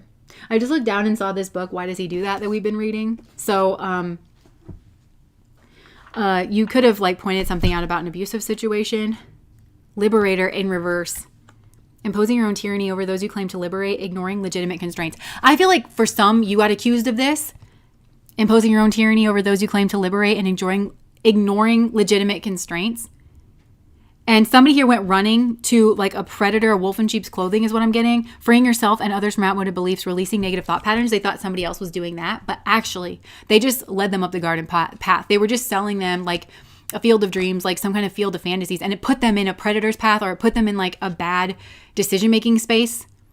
But it felt good. It's very much giving like poppy field, It felt good, but then you were actually the liberator energy, and somebody here sees that clearly. I don't know that this person can come back to you. I think they're working maybe to come back to you. Some of you are uninterested, and I don't know what role you played in this person's life, because you feel very neutral to me. Like, but they want to come back to you because you have this. And I think the fire's been lit under their butt where they have a genuine passion for a journey of personal empowerment. They're realizing how important it is to be personally empowered in a situation.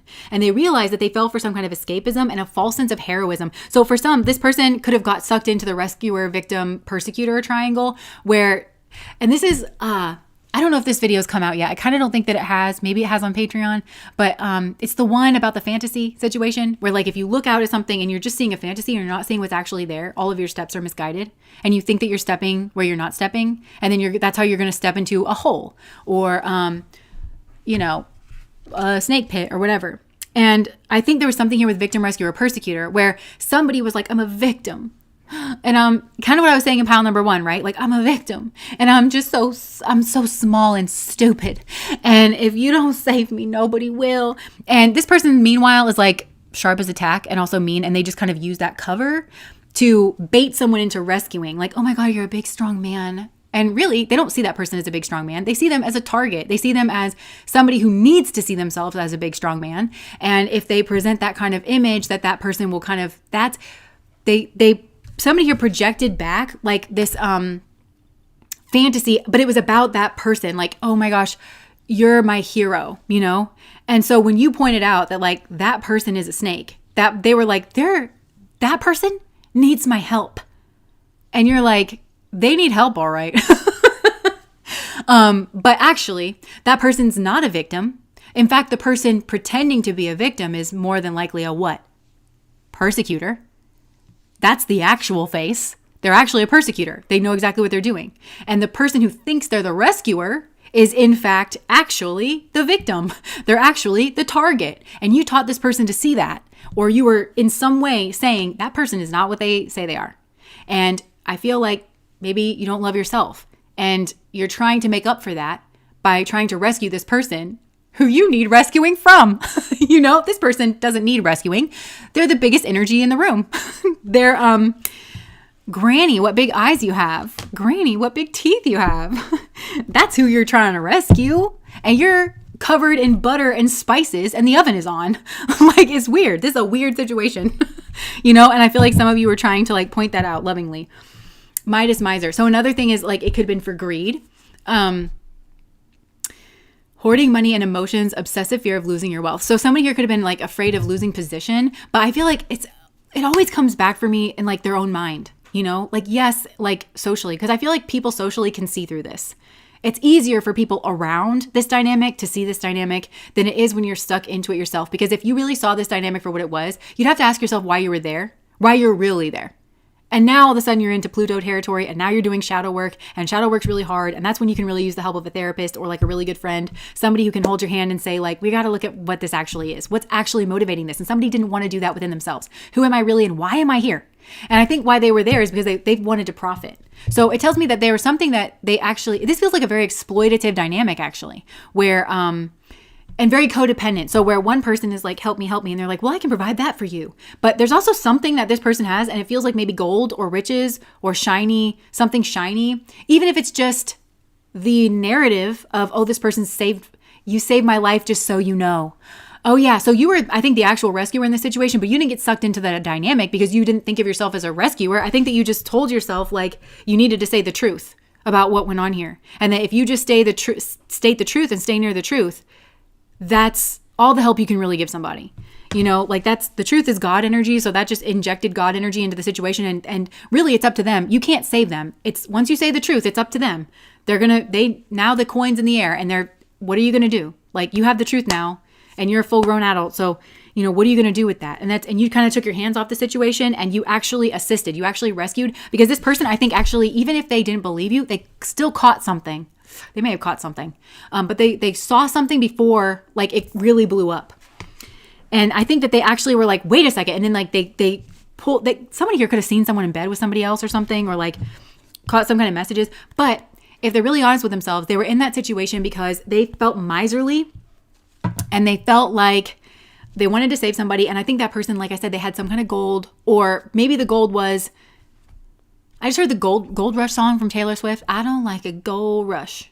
But they, so they wanted other people to view them as this powerful rescuer. They desperately want that to be their identity, but they're not building it from the inside out. So remember what I was telling you in pile number 1 about how when I would say, well, I really want people to see me as a nice person. And so I would capitulate and I would think that that was me being nice. So I'm like, oh, I won't rock the boat. I won't challenge your narrative. That's really not being nice or good or having a positive effect on the world.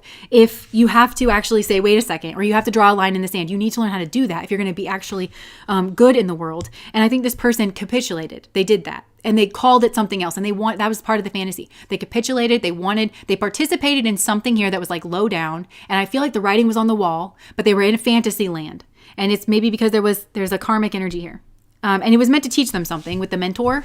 And I think maybe you have taught them something, but it feels short and sweet, whatever it was that you just said. And it was a lesson, like whatever you said, it was short and sweet. And it was what this person was meant to learn, pick up the sword and apply to this situation so that they could cut through the illusion and actually see the truth and be confronted with some kind of like shock horror of what they've involved with. But they're not really, they have an agenda with this person because they don't want to look at why they're involved in this situation. That's something. Why are you involved in this situation? Is I feel like the thing that they are,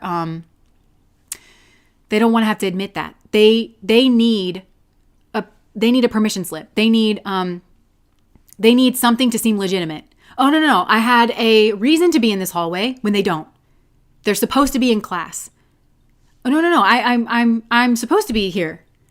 No, they're not. So the fantasy gives them some kind of legitimacy of like, oh, because you're soulmates. That's why you're there. Meanwhile, this is like the devil, tempting them off. The devil loves for you to call it God. That's another thing too. It's like there could have been something that went on here, like, I don't know, baby trap situation, but whoever baby trapped somebody else, they're like, oh, this was a surprise. This was an accident. This was actually a planned pregnancy by one person, but they're not saying that. They're like, what an accident. What a surprise. Because it's an accident. It must be God. The devil loves for you to call it God. The devil loves for you to call the karmic the soulmate. Right? So I'm not saying that's the situation that happened here, but I am just saying like there's no legitimacy to this situation at all. And they've involved in it and they want to say, well, I got involved in someone else's business and maybe even someone else's relationship. I kind of am feeling that this is because I thought that this person needed help, and I thought I was the one to help them with my genitals. And that made sense to me, yeah. So I feel like you were like the guiding light here, like in this community. And I feel like we can all laugh about this now because we've all done this. And it's like, like when you're out the other side and you're like, wow, it's like a very human thing. And maybe you did actually help this person to laugh at it too. Like laugh at their own foolishness or their own folly, even though I feel like nothing about the situation is funny. But at first they were fully involved in it and they were actually causing harm to others. And they were like, no, but I'm helping. And you're like, you are literally not. Literally and actually, if you looked beyond your own lust or your own greed or your own selfishness, you would literally see that you're doing the opposite of helping for everyone involved in this situation. And they needed that. And now they're mad. They're pissed. Yeah, look, hedonist came out upside down. Pursues pleasure to the detriment of health, indulges at the expense of others. There really could be a health issue that's, it could be like autoimmune, because if you stay in a stressful situation for a long time, sometimes that'll build up. I'm not a doctor. I'm just saying like, there may have actually been an impact on health, but it feels like there's like they indulged something here. They really indulged something or someone here. Misuse of athletic ability for selfish ends, false sense of invulnerability and entitlement. This was masking some kind of entitlement. They felt entitled. And I think it was maybe a narrative of this is my soulmate. And there's no such thing. And this person wouldn't even consider that. They wouldn't even do their processing work of like, well, what if this was actually what it looks like? Because I feel like something here's maybe a third party situation. What if this was actually what it looks like on the surface? What if I process this situation from that perspective? Then what role do I play? It's definitely not rescuer. Now I am being taken advantage of. I'm being lied to by somebody who's telling me they're being victimized so that they can have some kind of leg up. They can get what they want. They can continue to harm whoever in this situation. I'm actually a grenade being thrown into a family or at somebody whose biggest crime is that they tried to make something work with this person, and you'll notice maybe somebody here, everybody's giving a lot to this one person. Everybody dedicates their life and all of their emotions to like this one person. And it's like, because they're a good liar, you know? Yeah, femme fatale. Shadow attribute, inappropriate use of sensuality, attachment to money and power. I feel like this was masquerading as some kind of divine love, but this is like just an inappropriate use of sensuality. It's just lust. It's just greed. It's just craving. And we all have it, but you definitely, lust is a funny one. It never wants you to call it by its name. Lust always wants you to call it love. That's another thing here. Lust always wants you to call it love. The devil always wants you to call it God. The karmic always wants you to call it your soulmate. You know, like, because if they can get you into that state of confusion, where you think that they're victimized, but actually they're the persecutor. This is another thing to look out for. If you don't know the other person's side of the story, because there are two sides to every story. So if you're just around one person and you're attracted to that person, or you're greedy towards that person, like they've got money or something, you have an agenda in your mind. Right now you've got motive in your mind. And if you can't call that out, then you'll never see the truth clearly. That's what I'm saying. Like, you've got to hold yourself accountable here. If there's a big blind spot, A, because of my lust or my greed, and B, because I don't know that other person. And I have every reason in the world not to like that person. Because if I don't like them, then I can do whatever I want with this person and it's fine, you know? And then it's not lust. We're soulmates. We're star-crossed lovers. And we can't be together because of that person. And it's hard for someone who's participated in that to wake up to what's actually happening here, which is that they've been very effectively used and they've become a person that they do not like and that they never thought that they would be. They didn't want to sign up to being a co-persecutor to the actual innocent victim, but their lust tricked them into it. Their greed tricked them into it, because I'm hearing angel in disguise, and now you see your angel was a fake and my love was never misplaced. And see, baby, my love is true. I don't know that there's still love here though, because it's like, most importantly, still I love you. But I don't know. It's like, I think somebody here is like, no. Oh, you can have that. You can have that. Because I've seen the truth. And the truth is, you were so lustful over that person that you would debase yourself, you would throw me under the bus, or a family, or you would assist in destroying a family and children's childhoods. And somebody here really should have like had backing and had support that didn't. So I feel like there was a harsh truth here, and somebody needed to wake up to themselves, and I feel like finally did. I feel like they finally got burned by that person here. Yeah, they wanted the king. Excessive feelings of entitlement, rulership without restraint. They wanted to see themselves as this king, enlightened, benevolent leadership benefiting those in your charge. Or they followed somebody that they wanted to see like that. They wanted to think that that was like an enlightened, benevolent leadership.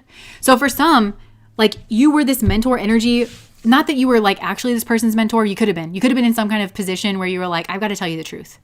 Maybe you are this person's therapist, or you were this person's teacher, or you were this person's friend, you know, but you were like, no, I got to say the truth here because I'm wise and I can see better than this. And you need to learn how to be wise and to see better than this. Like, it feels like that. And then they were like, no. And then they ran off to some other pretend mentor.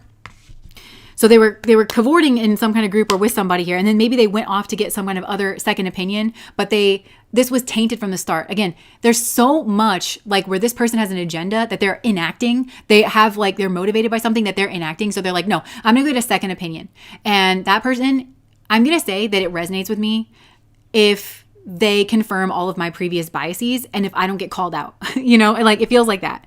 But like I said, you changed my life, just so you know. Because I feel like this has come back around. Prostitute just came out.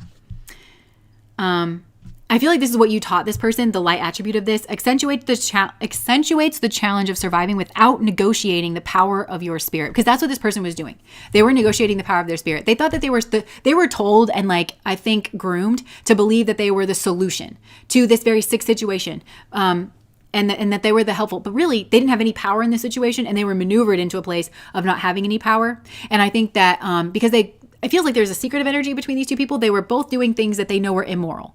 If it got out, and again, I think maybe this is just what you did.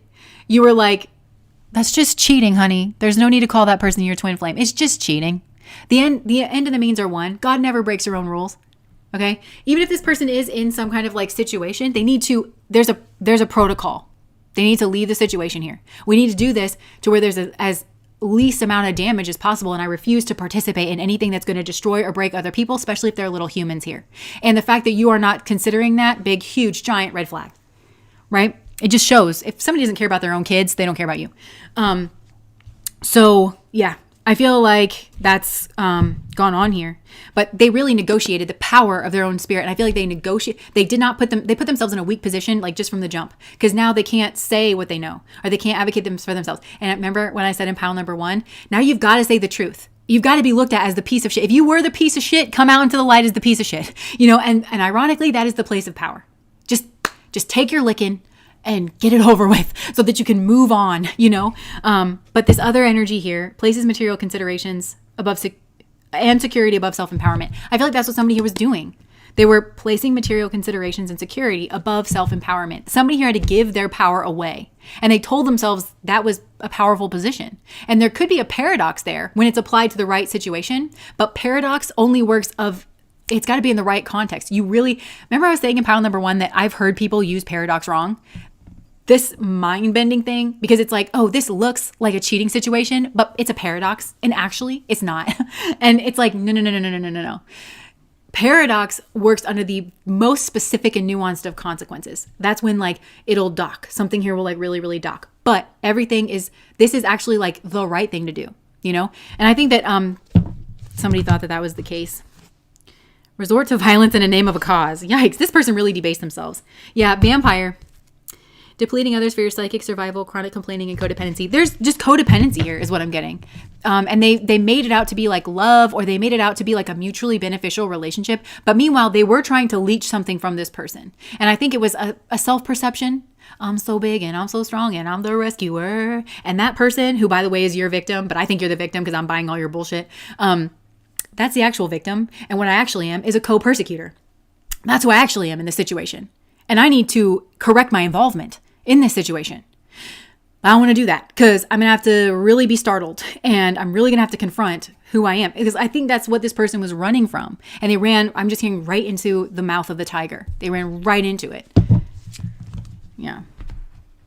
Violates the trust of your spiritual community, seduced by your own spiritual role. Again, I'm getting there's like an advice giver here, and they were just seduced by their own role that they didn't really, by the way, if you told this person the truth, I feel like that's something that you overcame. You proved that you were not seduced by your own role, and that even though you knew it was going to be like the shock, you knew that it was going to suck. You knew that this person had when somebody's really controlled by a fantasy, it is the like kind of an addiction. You ever try to take something that somebody's addicted to away from them? How do they behave? How do they behave? How do they behave? Not well, not civilized, not polite. You're the problem. There's a big explosion. There's crying. There's accusations. There's blah, blah, blah, blah. So I feel like were put there, like you had to say some kind of truth. And you knew, because you're intelligent with the sword and the mentor coming out. You're very intelligent. You knew that this was not the best place for you to be in, but there's a responsibility that you had here. And then that was misconstrued. This person is like, because I'm the king of wishful thinking. Somebody here's like just the king of like the king or queen of their own like delusion. Building sandcastles like in the sand. And we all are like this. We all are our own worst enemies sometimes. And I feel like it feels like this affected everything though. Because this feels like it's a big karmic issue for this soul, whoever it was. So I feel like it went right to the center of their whole life. Because I feel like for a lot of you, this has to do with like who they build a life with. So I think maybe they had an affair with somebody, and then like they had a family with that person. That is the central piece to like everything that's going to grow from their life in adulthood. Like, as they're building their home and their family and everything, like that person has access to their bank accounts, they raise their kids. They have legal rights to their kids. They own half their stuff. Their names on everything. That person is going to make medical decisions if they're in a bind, if they're out of it. Like that person has a lot of fucking power in your life and in your kid's life. It feels like this is serious for this person. That they need to confront this in their soul, their own delusionhood, And so it feels like it's so important that this person has somebody to tell them the truth, because this is very deep shit to get involved in. Yeah. Oh, this facilitates spiritual commitments, serves as a channel of spiritual energy. And I feel like that's what you were doing. Even if you don't do something like this for a living, I feel like, again, we all become devils and angels. Like, I feel like spirit was like really speaking through you. Because somebody here has a tendency to abuse animals, people, and the environment. And they're a vampire. So you help somebody here, And it could have ended in a fight between the two of you, but this person's come around. They don't know how they can come back into your good graces because, and I don't know if that's like a possibility or if you even want anything from this person, because I feel like it's something here was like kind of short. Like you were meant to just like say this kind of truth. But I feel like this person has left that situation. Something here is like completely blown up in their face. Because they took this person's side. And I feel like Spirit, there's something where if this person moved away or turned, then whoever it is that is like a persecutor wouldn't have the standing that they have, the legitimacy. Because there's something about this person, they make this other person seem legitimate. Their story's credible because they're around. And if they were such a bad person. Now this is the other thing. Abusers, when they jump from, they do the same shit in every relationship. But the person that they tend to be like best to for the longest is if they're leaving a situation where their reputation hangs in the balance and they need an ally, they need an advocate. So again, it's all motivated by selfishness. So they'll really keep it under wraps for a long period of time, but it's just because they need that person to co-sign all their bullshit and to say, they're just lovely. This person's just lovely. I mean, they have horns and like a tail, but like, it's fine. They're just so lovely. Isn't she lovely? And they just hide it for as long as they need to. All of it is just a symbol of this person's devil energy and their cunningness and their ability to keep it under wraps when they have to. And it's so that they could abuse that other person. And I think that that's maybe what this person's realizing is, wait a second, that's who this person would be obsessed with their first target. Everything that they're doing, they just want to hurt that other person. They don't have anything real with them. They're just using them. They're just using them. And they're only nice to them so long as they need to in order to appear legitimate, to be able to win in court or to win social favor. And then they'll be, once they're used, then they serve no function. And I feel like you tried to wake this person up to that, to the fact that there's something going on here. So let me just see if there's anything else. Because I'm the king of wishful thinking. Sorry. I left you before you could leave me. I'm just seeing this person stomping out in like a huff. Again, they're just really wrapped in like emotion.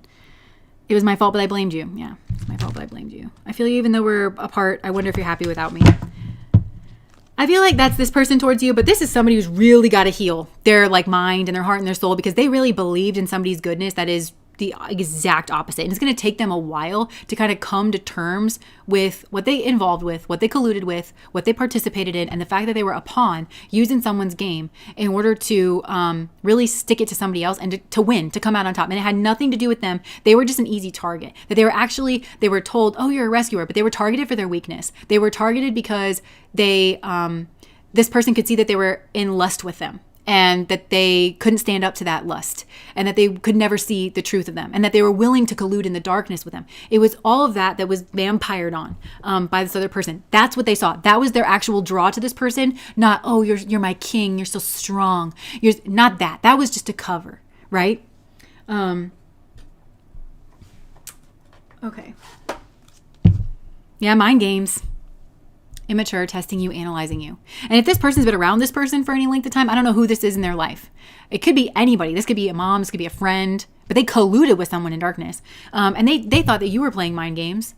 And maybe they colluded to play mind games against you. And they were like, we're going to catch this person out in a lie, because you were the one standing up to the dark forces here.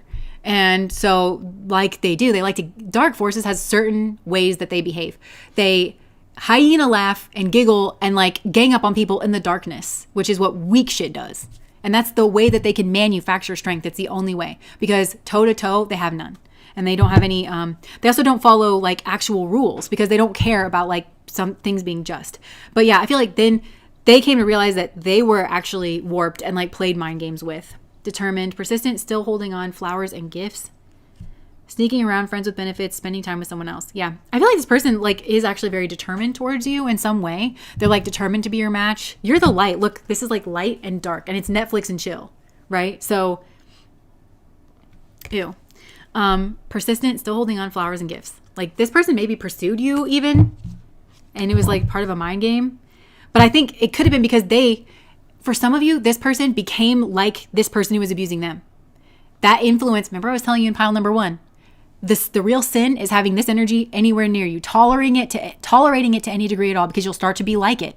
And I feel like for some of you, this person pulled you in, and they did like you or something. They were like determined to be near you or whatever, but it was because they were trying to play mind games with this person that they were sneaking around with that was in an affair, and they were like, oh, see, I'm going to move on with somebody else. Chase me. You don't want me to run away. And you were like, ew, what the fuck goes on here?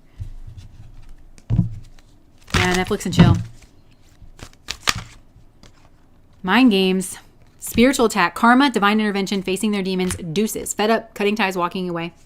I feel like this is you. You're like deuces. And this person was so busy playing their mind game with this other person that they were in some fucked up demonic relationship with. And that they were using you to throw at this other person who is a piece of shit and needs to like get tied away from. And then they're like, oh shit, I lost my soulmate.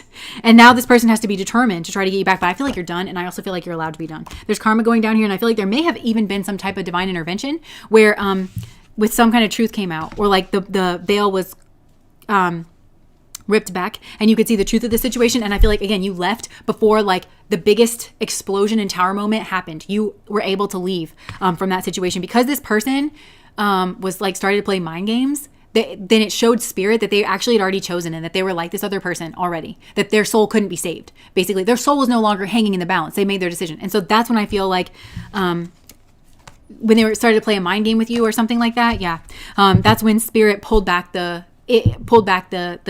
veil for you. And that could have been by sending a truth teller in, somebody to tell you that, or you saw something, you saw with your eagle eye, you saw something here and you knew exactly what it was and you had like wisdom. And so you left and you moved away from the situation and all that worked out in your favor. And it's because this person was already long gone.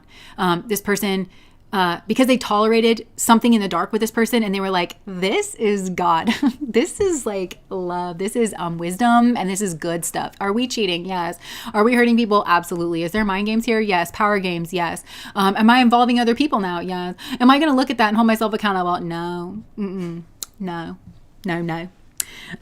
That's when spirit was like, oh, cool. We don't even need to test you further.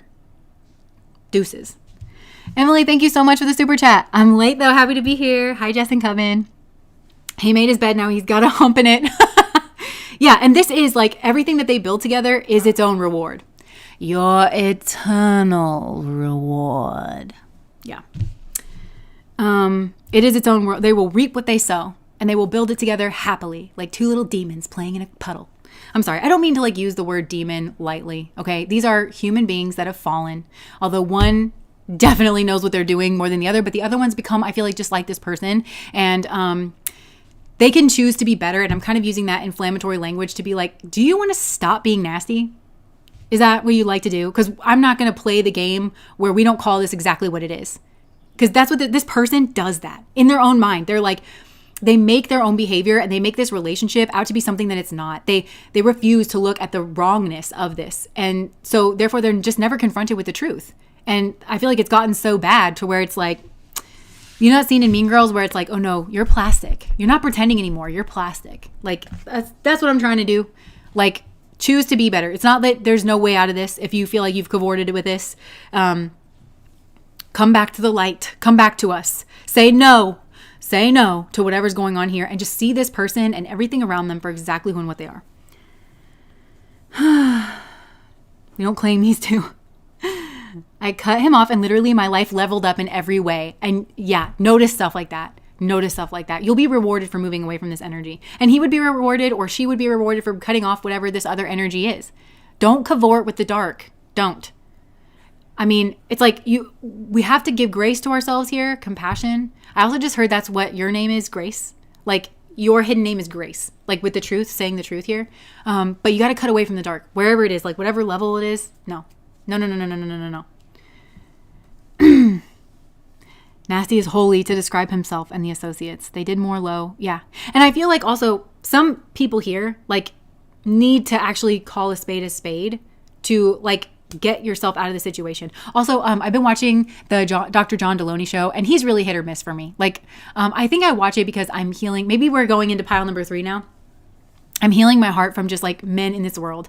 Not necessarily like romantic connections, because I have a romantic connection here that's like helping me to do that.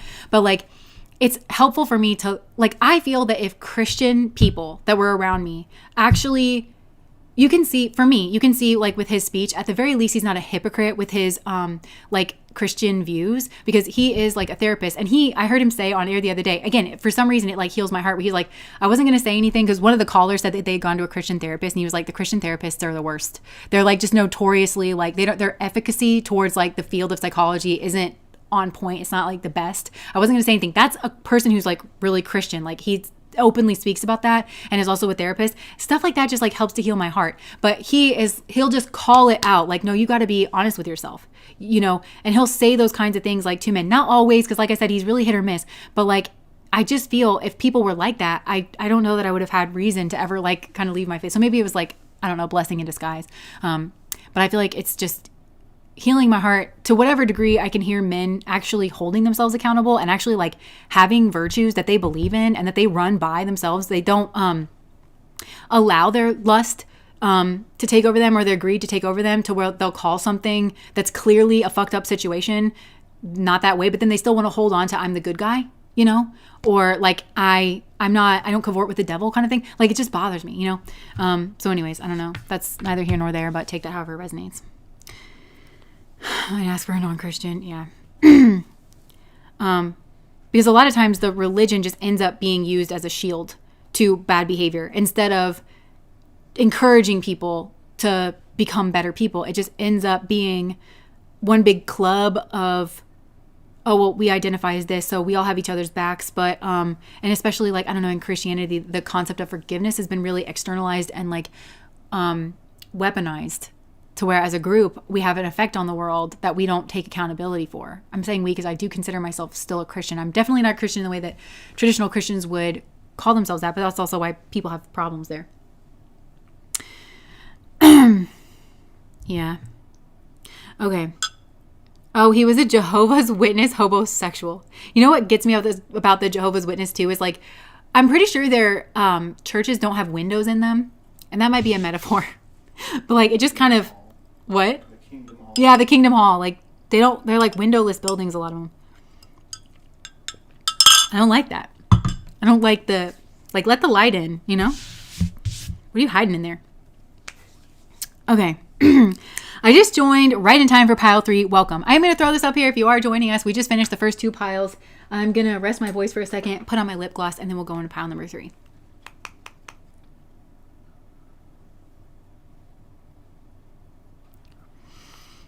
Christine said, though there's still life troubles, my life has been amazingly better since I've walked away for good. Nice. Nice. See, I feel like nobody is eternally damned, you know? When he was a demon. Oh, he was accusing you of being a witch.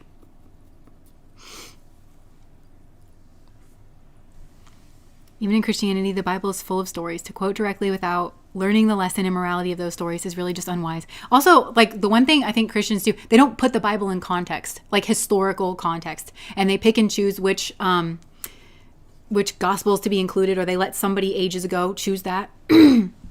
Because when I started to study religion in school, that was the thing where I feel like it actually grounded and like broadened my faith. But I came from a family that made it seem like that studying Christianity academically and like trying to ground things in history was a bad thing. And that's when I was like, I can't be around people that just want to protect a fantasy or like a delusion and who are too scared to actually look at what the truth might be, you know?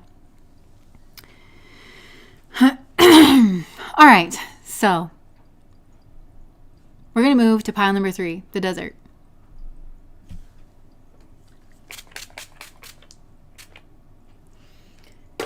Oh my gosh, just like, that was rose and then desert. You know, like desert rose? Remember that used to be like, was that like a scent that was popular in the 90s or something? Desert essence? Why am I thinking that? I don't know. That might be relevant here. Also remember exclamation perfume, and it like had that exclamation mark. I just thought that was clever. Anyways, okay. Rachel, thank you so much for the super chat. Those classes are getting in your head, yo. Okay, so moving on to pile number 3. What is the secret that shall be told?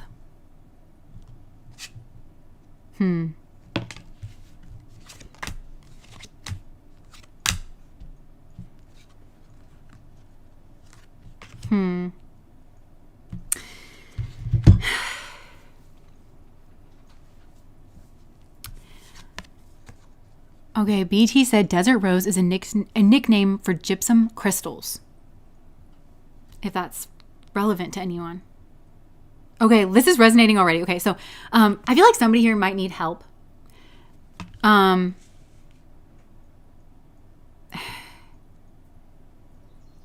am I getting? Okay, so there's very clearly a pattern. Okay, so we got roll the dice and ghosted. Take a chance, risk, leap of faith, strategy.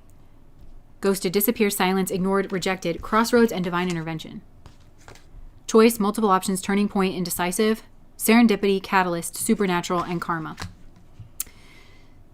I feel like somebody here needs help. I mean, it almost feels like a continuation of pile number 2, so I don't know if I want to keep going with this, but we also have party and mask. So party, celebration, event, public social gathering, mask, hidden motive, conceal, disguise, and lying. And there's like a charmer, and then there's a storm warning here. And it feels like all this was like a divine intervention because it was meant to be like some kind of crossroads moment where somebody was meant to make some kind of choice because somebody needed assistance, or like now somebody needs assistance. There was some kind of turning point. Look, snake, deception, shady, temptation, and enemy. Change. Something here like changed. So this crossroads was an opportunity to change. It's a regeneration point, growth, metamorphosis, and to end some kind of cycle. Or are you going to go around again in another cycle? That was like something here with a snake. Deception, shady, or being a snake. Deception, shady, temptation, and enemy. Heartbreak, hurt, betrayal, grief, and disappointment. Breakup. Okay, so I was just asked in my head, like, so what's the secret here? Breakup. Walking away, ending, separation, it's over. Because somebody here is changing. And they're regenerating, and they're ending some type of cycle here. Maybe with somebody who's a snake, who's like shady, keeping secrets, that was maybe exposed at a party. It's like, are you going to... It feels like there was a choice. Are you going to go to this party? Are you going to, I don't know. It feels like that something here is like caught. Somebody here saw something here. What's this desert energy?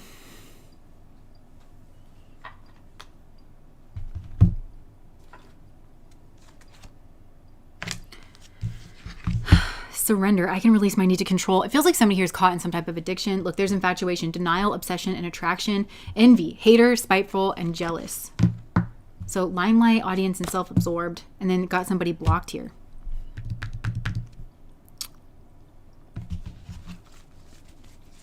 What is this?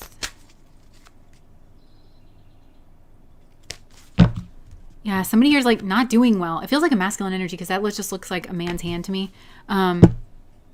Happiness. I'm aware that being happy means I'm on the right path. Pride. So somebody here wasn't happy. Pride. I love myself and I see myself in everyone. So somebody here, like, I'm hearing that song. It's like, but you held your pride like you should have held me. Huh. I mean, somebody here. This feels like a continuation of pile number 2. Does it not? Sorry, a bit behind, but desert rose is crystal. Oh, interesting. My life feels like a desert right now. Okay, so I'm just going to put that to the side. Okay, so what wants to come through here? Dang, somebody feels left out in the cold. They really do. And we got the star, the high priestess, and the hierophant, all major arcanas. So somebody here feels like left out in the cold. They feel like outcast. And I don't know if that's you or somebody else here. I don't know. That's maybe a secret.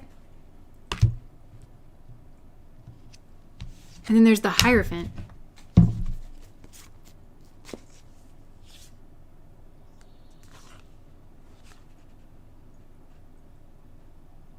Somebody here could be married. That could be a secret.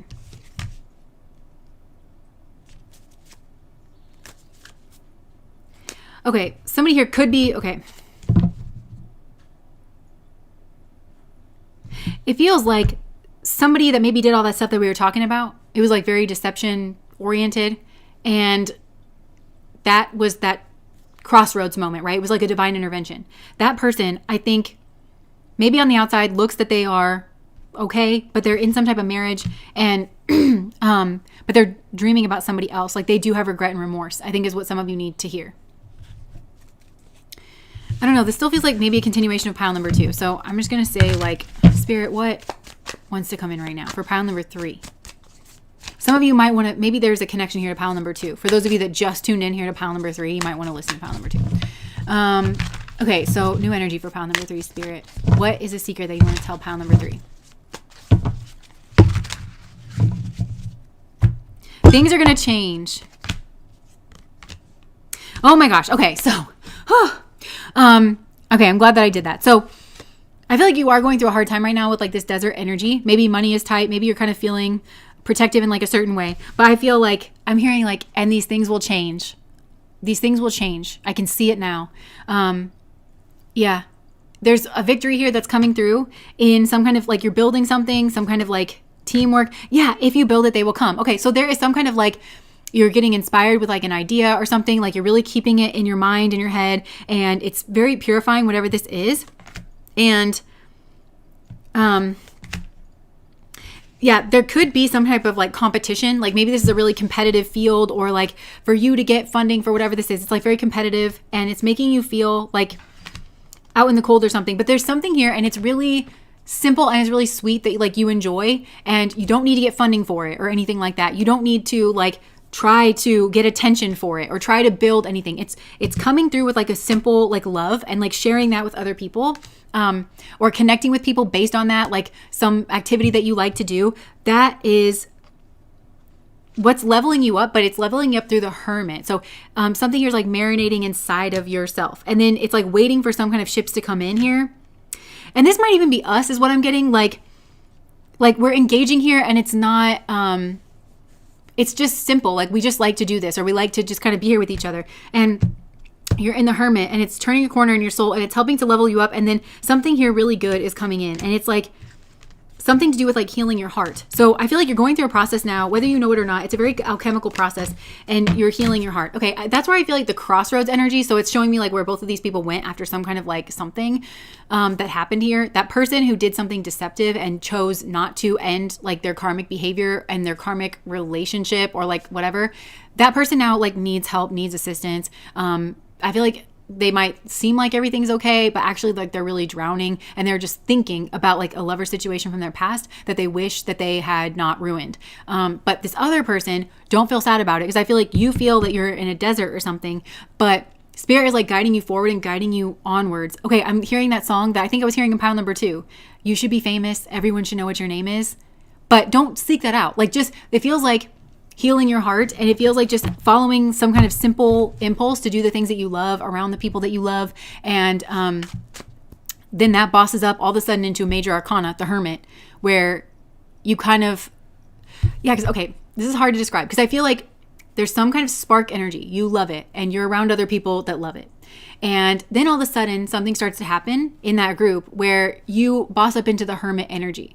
And it feels like maybe you feel alone in this group, but it doesn't feel the alone kind of unhappy. But it does feel like you can sense that, well, I'm a part of this group, but I'm also like an individual, and I'm also separate in some way. And I'm seeing somebody kind of just like lovingly looking out at a group that's like dancing around a campfire or something, you know? And it's like, well, I gotta get up from now. It's time for me to kind of go somewhere, and I need to turn some kind of corner in my soul. But this is something that you sit on the periphery of it, you know? And because I'm seeing maybe you were in the campfire and you were like dancing around, you know? But then it's like, okay, well, I'm gonna pull back. I'm still gonna like, you love this, whatever it is. And so you're still gonna be on like the periphery, but there's something that's happening inside of you, and you might feel called to be very quiet, or I don't know, and you're watching something here, and I feel like it's clicking something in. And yeah, 6 of Pentacles.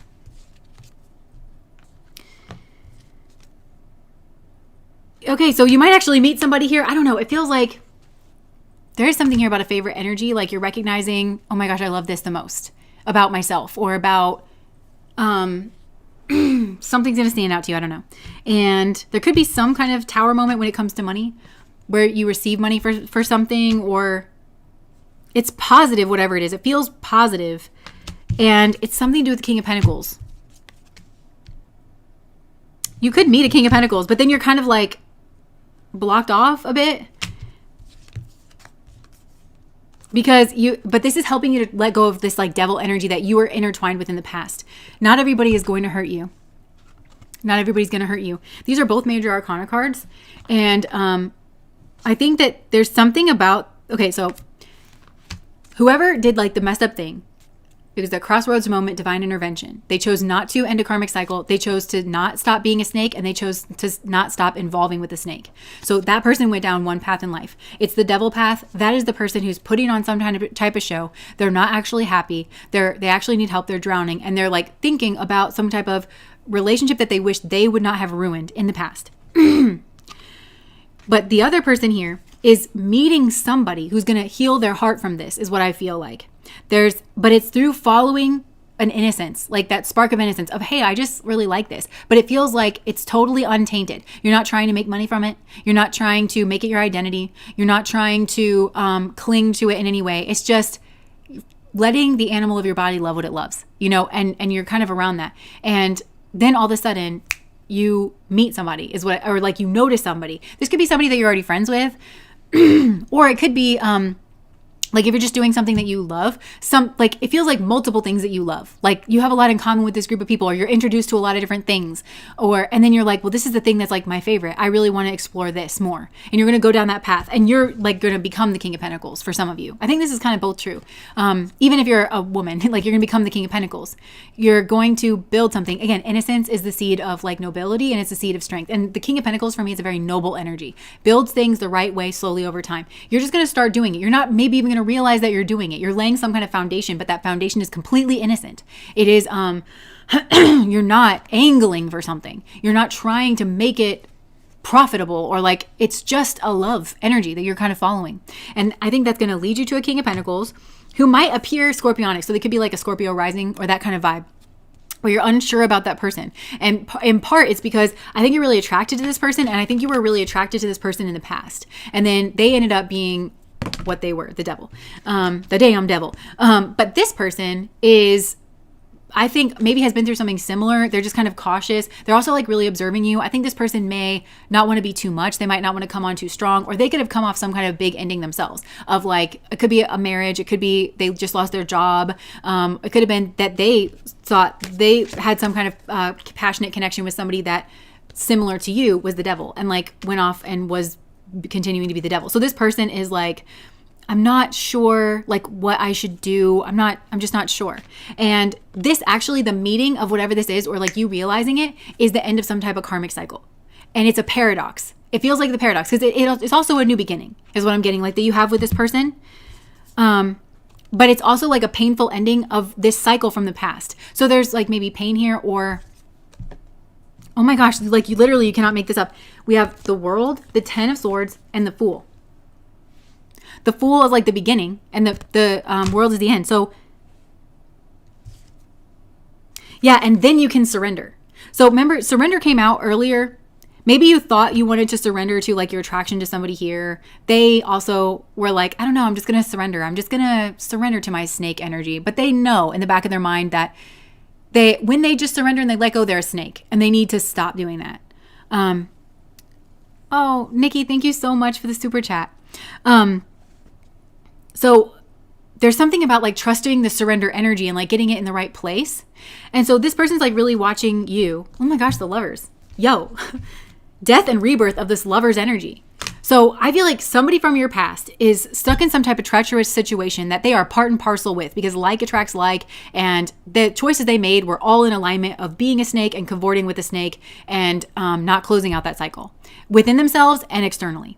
And you left and followed something here, and it's this death of the Lover's energy. So it's like, I no longer see you as the Lovers. There's another Lover's energy coming in, and it's actually deep and it's very passionate. Oh my gosh, the Hierophant, all of the major arcana cards coming out here. So this is leading to, I think, marriage. But also it's connecting you back to your intuition, but it's coming from this place of like feeling safe, which is like feeling happy, and it's unlocking stuff here. There's like also a lot of, oh my gosh, the High Priestess, your intuition is like key here.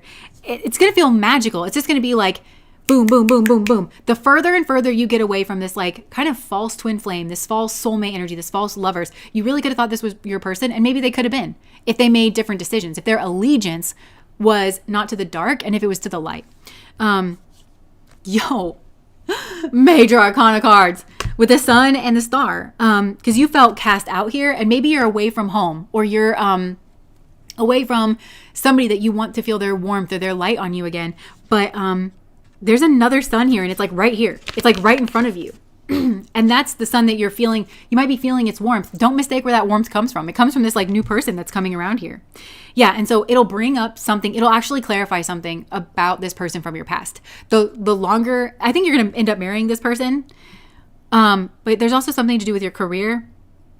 Whatever that is though, it's going to over time help to heal your heart. It's going to help change your own sun energy, like your own philosophies. You're going to be acquainted with your own sun. You're maybe going to realize that that was like maybe in the darkness. It's going to change the way that you were thinking about this person from the past. Yeah, you're going to realize it was a fantasy. You're going to realize that this person came up short, that there was something very romantic about them, but that you needed to defend yourself. And this is actually very positive energy. Yeah.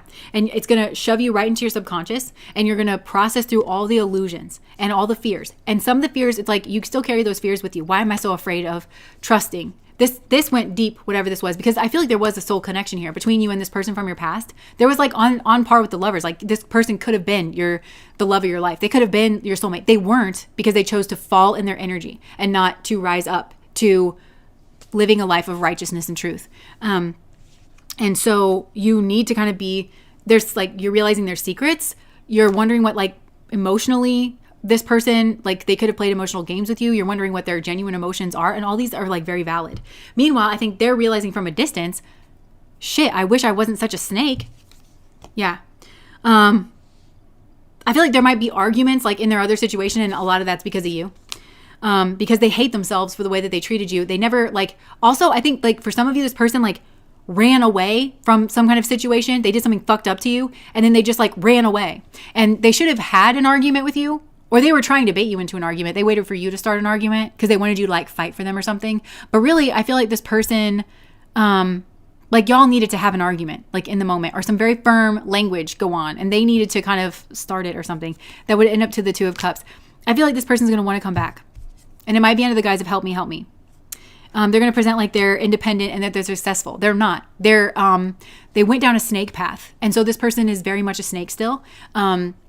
They want to heal. They have to go on their own healing journey. That cannot involve you, and it might never involve you. You might be fully done with this person. And I'm just talking about, it might be too much. Like you might just process, and once you see it, it's like you kind of can't unsee it. And I also think you've got some like a good option here.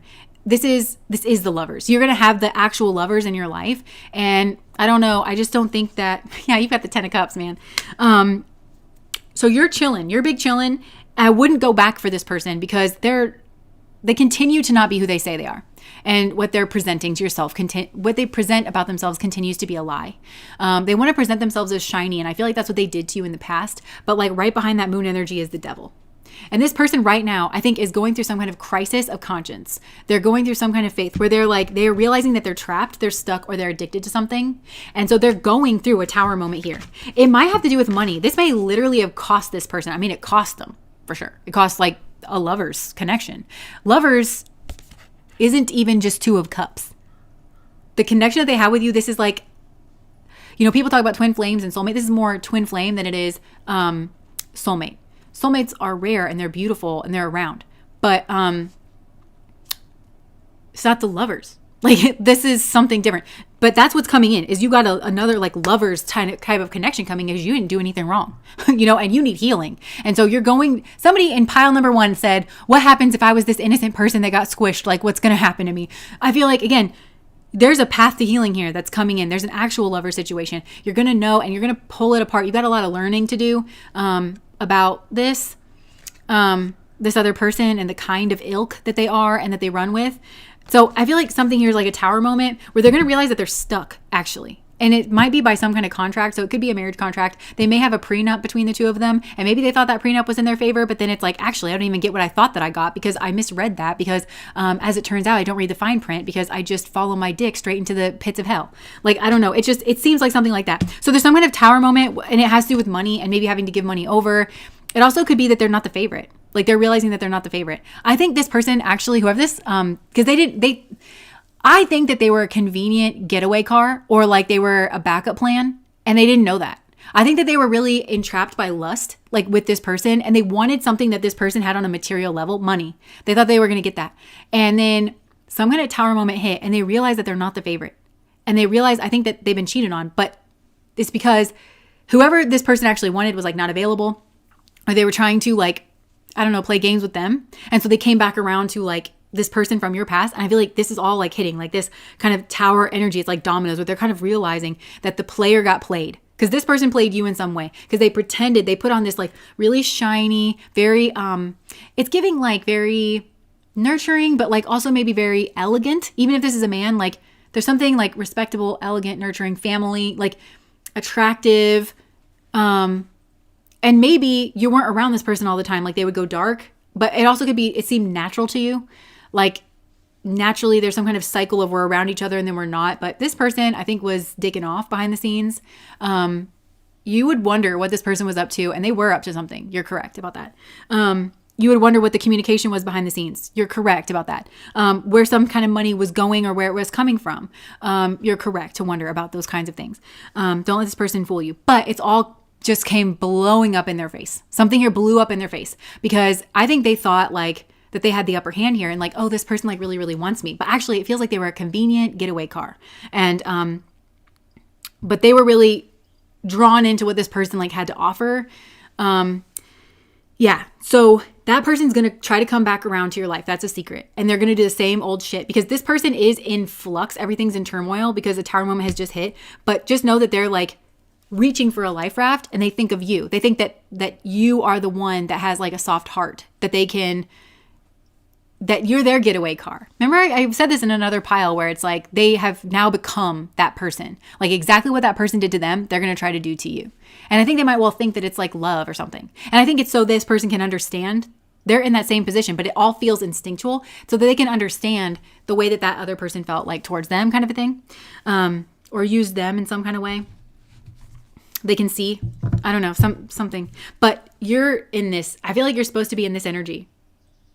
You're protected, you're elevated. I think maybe a lot of people are trying to get your attention, but like this, like if you're single, maybe there's a time here where between you meeting this person that you're supposed to meet, yeah, where you're just planting your seeds and you're trying for them to grow. You're healing in the right way. You're wondering what your options are. And you're not really sure where to go because you thought that it was going to some kind of 10 of Pentacles energy with this other person. Or I think you thought that person was it. I think you wanted a 10 of Pentacles kind of scenario. But you need some kind of healing and you need some kind of rest. And Spirit knows exactly what that is. And it might look non-traditional. And it might actually look like you getting flung out of something. You kind of, Spirit's like going to use this. It's a solid message here. Something that appears to be a lack situation is actually sanctuary for you. And there's going to be some type of message, something, it's all going to click in for you where you're like, I thought that was a lack, but actually that was my sanctuary moment. Actually, this was like a divine intervention energy. And it was actually my sanctuary moment because somebody here is sneaky. With people, there's people that you don't know about in this situation that would just come out the woodwork. Yeah, this person feels actually very small on the inside and they are looking to somebody that they thought could elevate them, and it had to do with devil energy. So money, they didn't want to do the work for it. They just thought, okay, well, I'm going to attach myself to this person and then I'm going to have status, money, maybe a job that I want. And then that is what threw them into doubt and everything. And now justice is coming. And it feels like part of that is them hearing some type of message about you.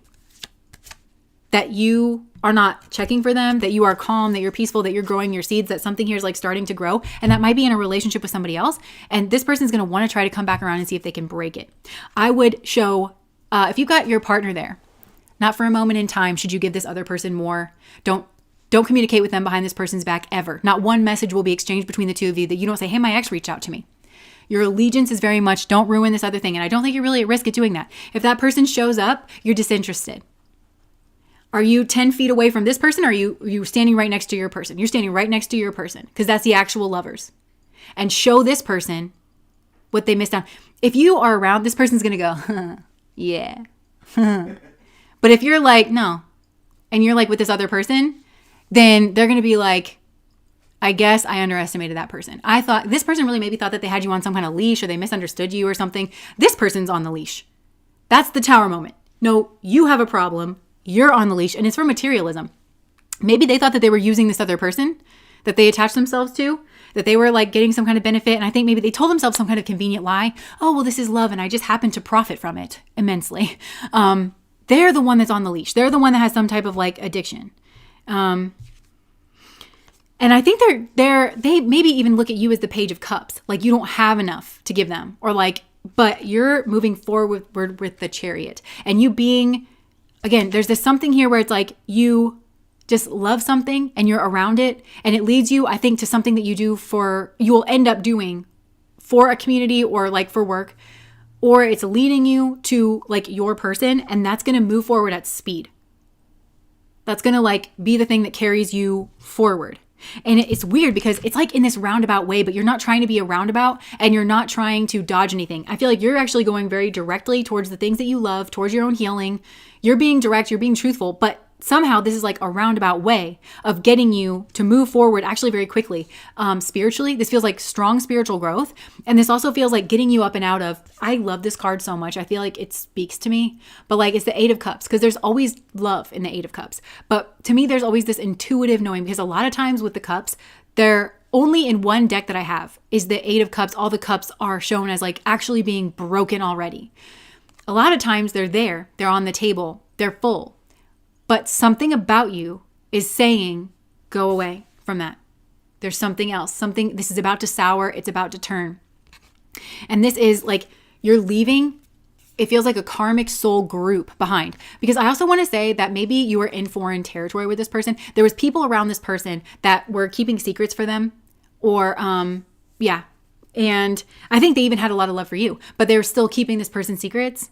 And you need to leave that. Because it's a cesspool of shame. Like for these people, they're not dealing directly with their own shame. Like they kind of hate themselves. This came out in another reading that hasn't been released yet. But it's like they hate themselves, and they like are taking this out in weird behaviors that they have in social groups and in the relationships that they build. And Spirit's like, get away from that. Go find happiness, find healing. Sunlight is the best disinfectant. And it might be, you might feel very like anxious because you're like, there is a lot of love here, and you might have to like go out on your own or take some kind of chance or take some kind of risk. Choose yourself is what I just heard. You might have to choose yourself, but I feel like you're going to do that. And this is not like foolish. Okay. I'm not saying like be the Knight of Wands. That's not what this is. It feels like you almost can't fight it, and it's bringing up a lot of tears, and you don't want to have to go away, but you're not safe there. And Spirit's trying to tell you that you're not safe there, even though there's a lot of love, because these people don't know how to behave and they don't hold themselves accountable. And there's it's a cesspool of shame.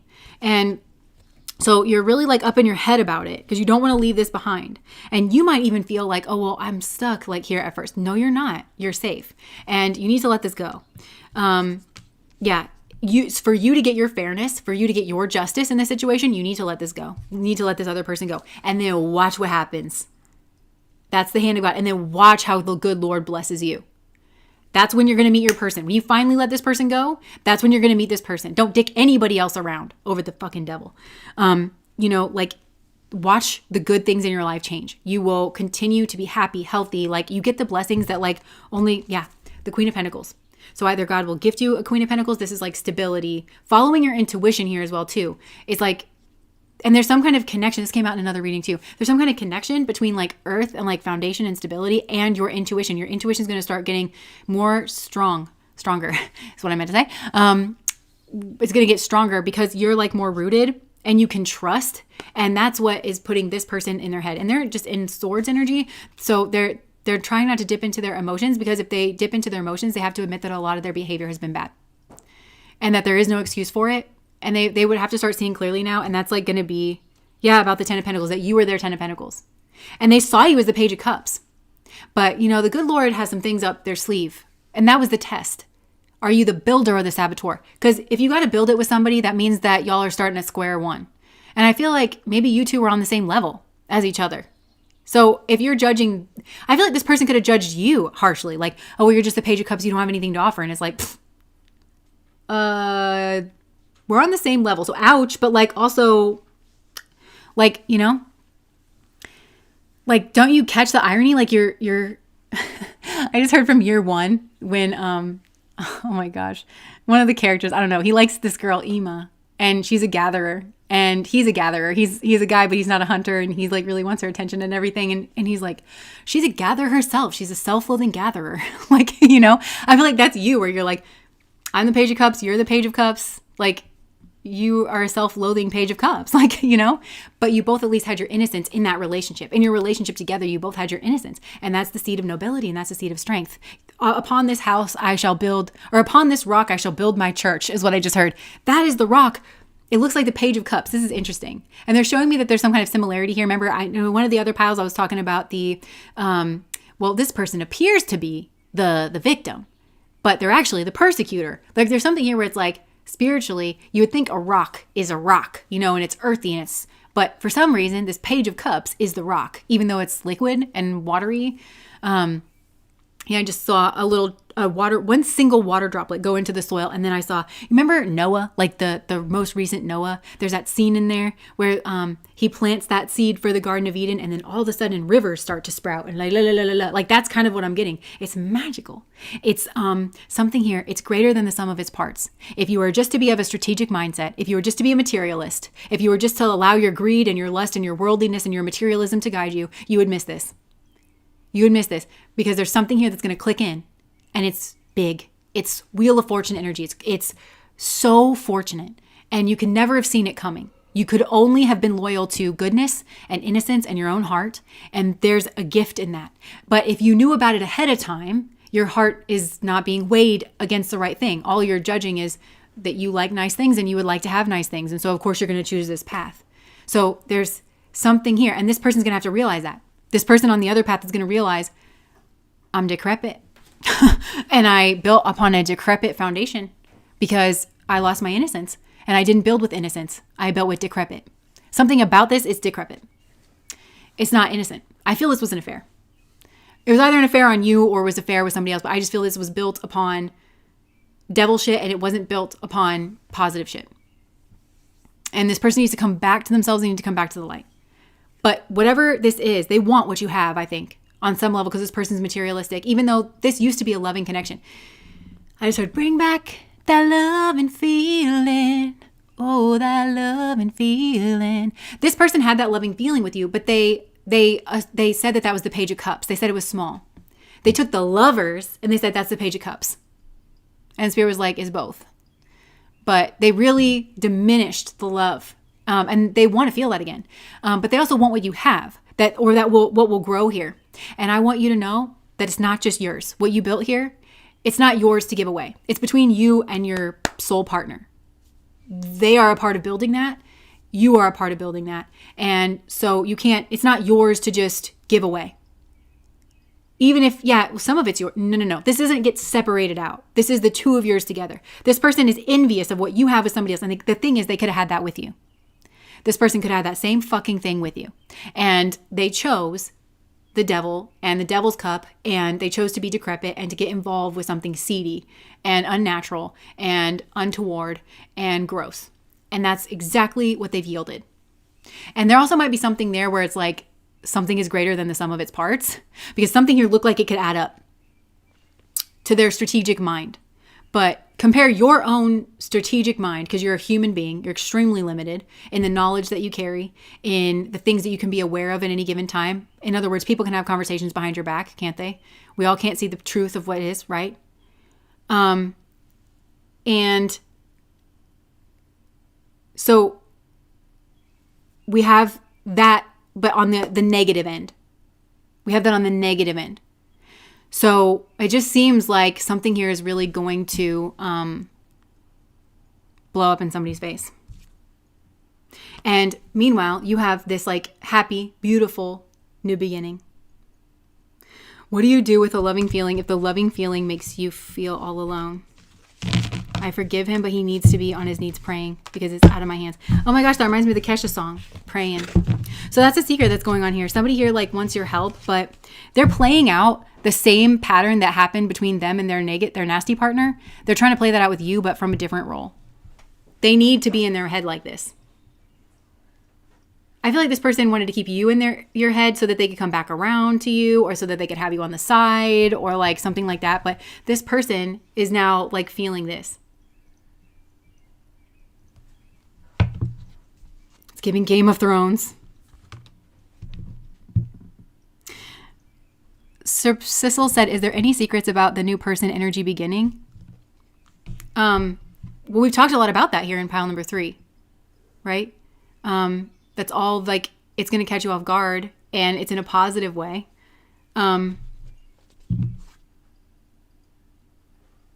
Yeah, I mean, I think I've already discussed this too. Like, part of their secret is they're tempering out from something that they just went through. Their story looks a lot like yours. But again, I already said that. What is the secret about this other person? They might be up in their head about you. Yeah, so there's a lot of mirroring between you and this other person. So they're up in their head about you. They don't know if they can trust you. Because I feel like there's a lot of attraction between the two of you. But the last time that both of y'all were attracted to somebody, it was the devil. So you were like, so both of you are kind of like, I want to come towards you. And this feels really powerful, kind of the way that it felt really powerful with that other person. And that really ended up with egg on my face. So basically everything that I'm saying for you is true for this other person. But I don't think that it'll quite be obvious, because you're going to meet them when they're kind of tempered out. So you're going to feel this person. When you meet this person that's coming in, they are going to appear like they're just cool, calm, and collected. They'll appear elevated to you in some way. They're going to have some kind of like superior perspective. And again, I feel like that mimics some kind of devil energy, because I think the devil can quote scripture, and I think the devil maybe mimicked that energy but didn't live up to it and had no intentions of living up to it. But this other person does. And I also think that maybe they'll be put in a situation, this might also be a secret, where their devil is going to come back, same as yours. And they're held to the same thing that you're held to, of do not indulge a secret communication. Do not indulge, like, even if it seems innocent, because I said this in the other piles, that's the big mistake here, is you don't give it proximity to you, because it lies to itself, you know, and it's like, oh, well, I didn't mean anything. I mean, this just happened. No, it didn't. Nothing ever just happens around these kind of people.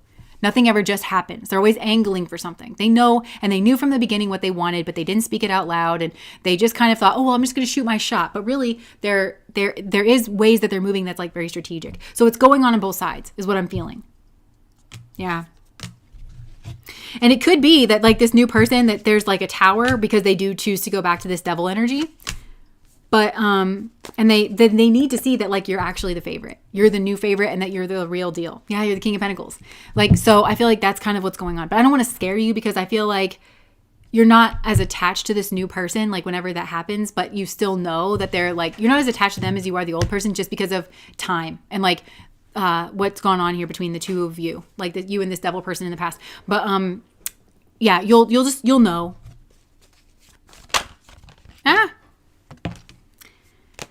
All right. The Hangman and the Two of Wands.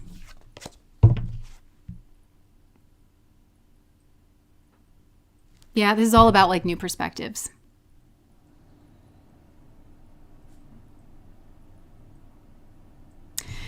I need to know the truth about what happened with the ex. I still don't know anything. Deborah, thank you so much for the super chat. I mean, it blew up in their face. They had an affair. Okay, hold on one second. Oh.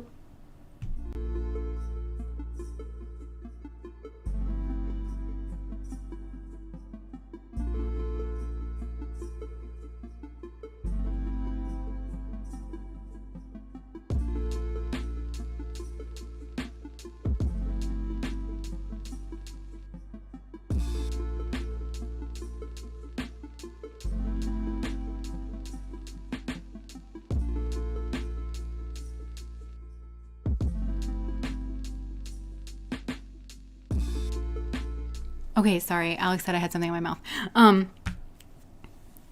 Okay.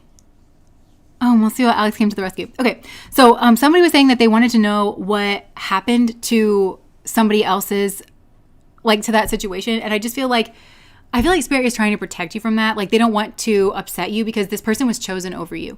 And they're not a good person, and this person's going to get what they deserve. And I feel like that's kind of what Spirit is just telling you, like not to really worry about that situation, because again, like they don't want you to compare yourself to this person who's kind of like the devil, and they don't want you to like concern yourself with that. Like, they're in some negative energy, and they need to not be in that negative energy. These two people should not be together. They should not be around each other. They should love themselves more than that. They should love righteousness more than that. And so it's going to play out. And I feel like there's a tower moment. Let me see. Yeah, they're keeping you from it. And I think that they, to be honest, I think that they were trying to get this person's attention the whole time that they were going down that path. Like, no. There's things that you don't know. I feel like there's another relationship that they didn't know about. There was some kind of, that's what I feel. I think that's the same thing that happened to you, though. Very much feels like what goes around comes around here, and that there's this kind of like domino formation. So it seems like they went in because they thought that they were chosen by this person. They thought that they were, whatever. But there's another relationship that they didn't know about that kind of went belly up. Or, that maybe this other person had ruined. It could be their divine partnership that they kind of ruined with somebody that was like a good person and meant to be there for them. And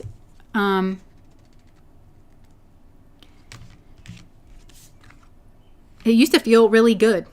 It felt solid. They thought,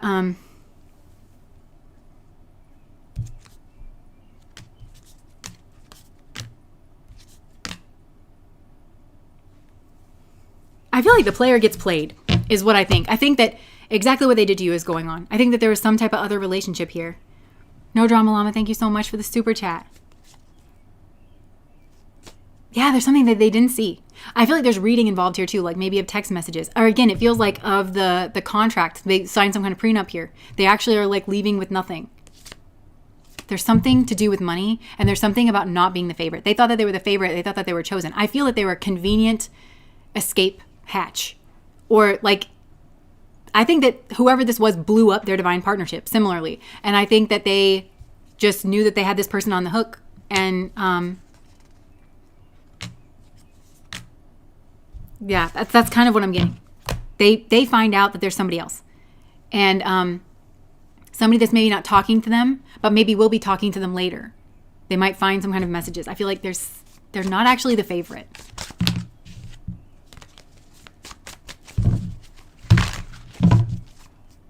And then they lock their heart up. But they haven't been leading with their heart this entire time, to be honest.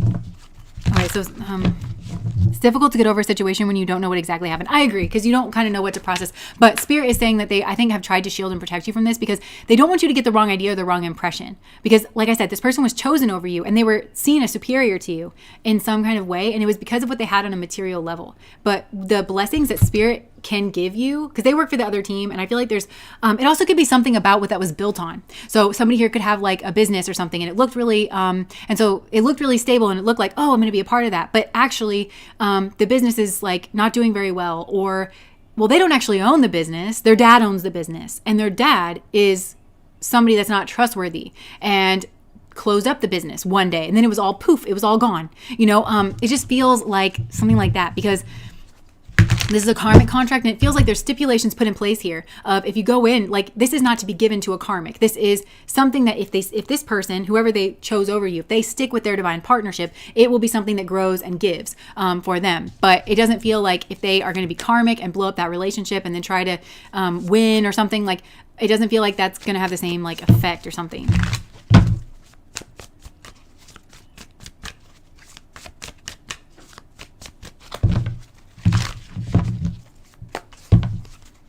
Yeah, there's a tower moment. It just keeps coming through about like the manipulation here with the Empress. So some kind of routine to do with, for some it's like paternity stuff, but something routinely to do with the Empress, and it like ends very badly.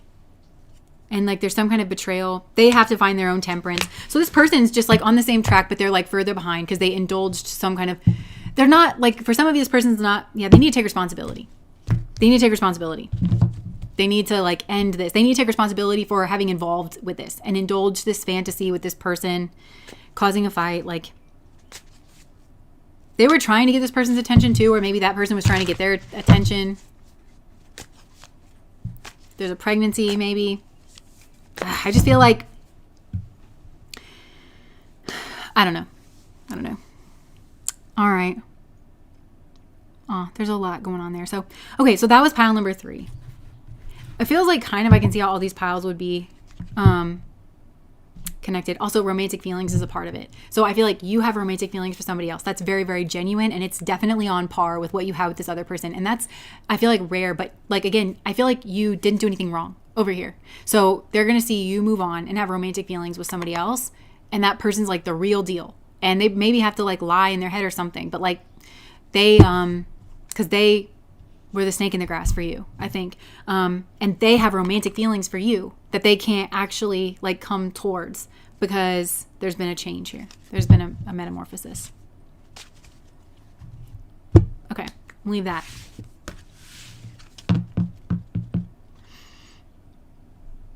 Oh, okay. Thanks, guys. Okay, so actually, now that we've done that, we're going to move into the general messages. So we'll do general messages, and then I'm going to read. Last week, we read from the Why Does He Do That book, and we read the myths about abuse, and now we're going to read like the facts, but I'll do a general message first.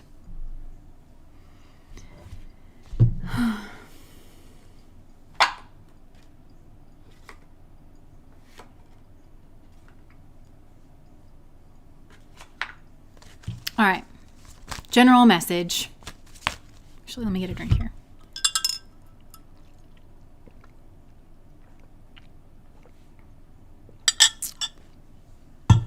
All right. So, general messages.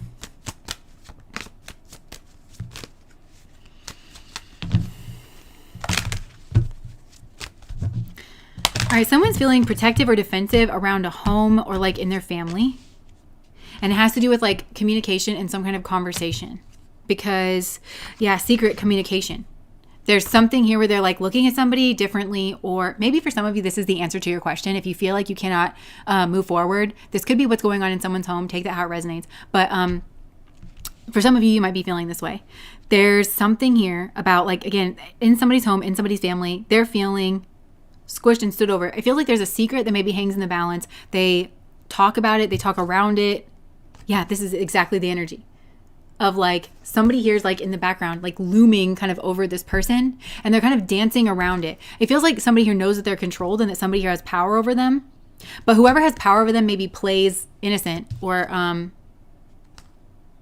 oh, look, this is the rescuer. So maybe whoever this was, is noticing that this person's doing the same thing to somebody else. They're pretending like they are a delicate flower that they need rescuing from somebody else, from some kind of like friendship group, and that person's kind of coming in from the outside. Maybe they didn't realize this person was like a factor, because this could be the person that they fantasize about, like from their past or something that they've been talking about, like, or talking to online or something here. Yeah, from the past. Some kind of connection here. Maybe it was a friend. Maybe it was like a friend with benefits. But I feel like somebody here, this, I think for those of you that are like, I need to know what's kind of going on behind the scenes. That's like happening, and it does feel karmic, but they feel tied here. Like somebody here feels tied by a contract, and some kind of routine. And they want to fight. I feel like somebody here like wants to fight. They want to stand up for themselves.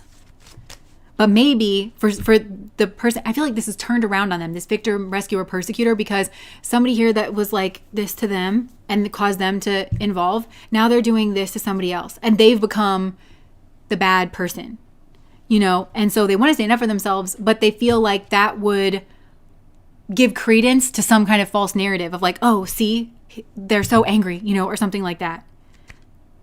They really want to fight. Okay. Somebody here also maybe wants to fight me because I'm spilling their secrets about like something that's gone on here. And somebody's like, okay, I'm kind of getting that. They're like watching me and they're feeling like really called out. They're feeling defensive. You want to fight? You want to fight, huh? But this is like very clearly karma. There's something here that you tried to make seem better than it actually is. And I don't know why. Yeah, I don't know why you would be angry at me, because it's not even like the person that you're trying to dupe is probably watching me, unless you have seen them watching me because you're like spying on them somehow, and like you don't like that I'm revealing what you're actually doing and I'm giving like voice to what they're saying. This has been like some type of long-term cycle. Like we're talking on the year, like decades. This is like a decades-long cycle here. Somebody wanted to expand, but they wanted to control it. So they wanted somebody to expand or something to expand, and they wanted to be able to control it. Maybe this involves a pregnancy or something, and they wanted that to be like their image or whatever.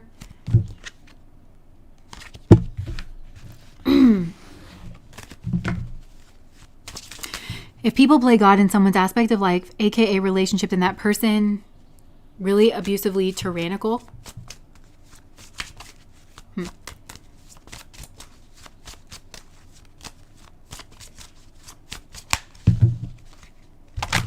So, what is this? ignorance. I just heard. Oh my gosh, somebody is very defensive of a conversation and they're trying to say, oh, that was just with a friend.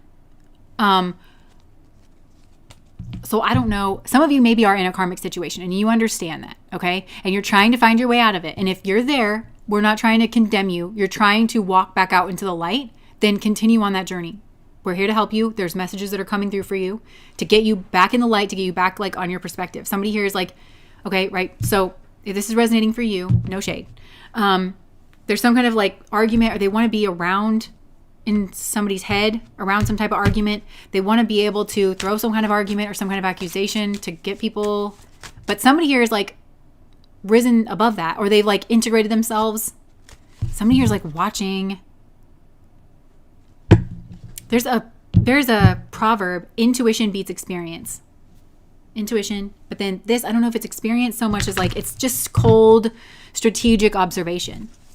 And they're not, but there's something missing where they're not seeing the full picture. And that's either you, and somebody's upset here that they thought they did a good job with their strategical mind covering something, but the emotional truths have come in, or some kind of intuitive truths have come in. They really wanted to expand via children, via a romance.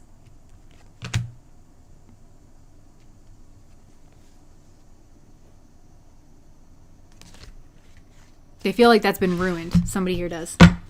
Why?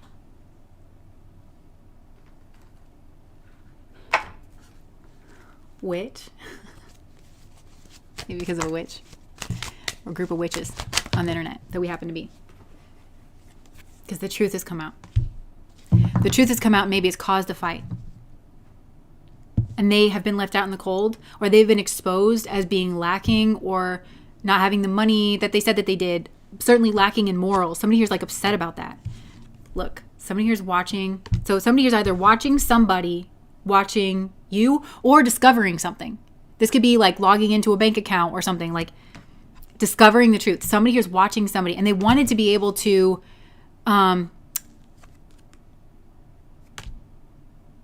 be the favorite. Or make this person think that they were the favorite or something. They wanted to be able to hide something here. And I think it has to do with money. They ignored the higher cup, and now there's an obstacle. So it's either that person that ignored the higher cup and now the truth is coming out. Empress. Somebody wanted to gain something by getting by a romance and a pregnancy. Getting the right person pregnant. Or getting pregnant by the right person.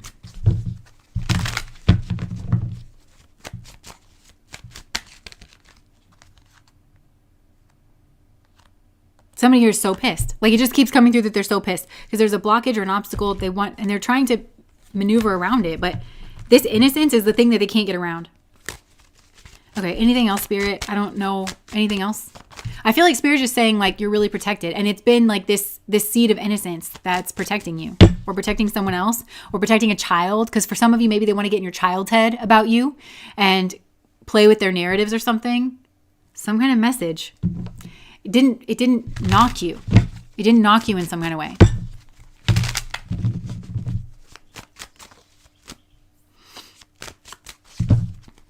Okay, anything else, Spirit? And then I'm just going to jump into reading the Why Does He Do That book.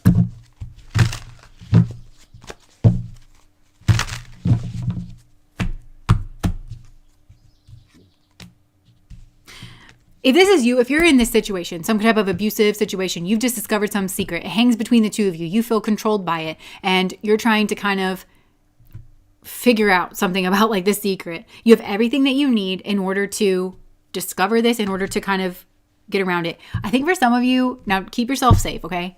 But like if you are signing into some kind of bank account or something, you have all the information you need. I don't know if I'm not trying to condone this, but it feels like if you feel like you've been lied to, if like you're married, it feels like if you're married to somebody and you're questioning about some type of account or something, I think that you can actually get in there. Like you have legal rights to get in there. So it's like either you can just call up the bank and say, I'm so-and-so, and you can answer all like the questions that you need to answer, and they're going to let you see it, and you'll like have access to that. Yeah.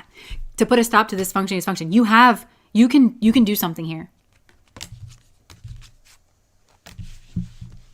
Yeah.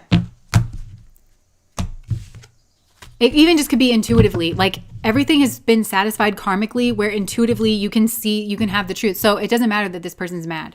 You're bossing up, you're finding your strength. And you if you do this as well, you might prevent some kind of catastrophe.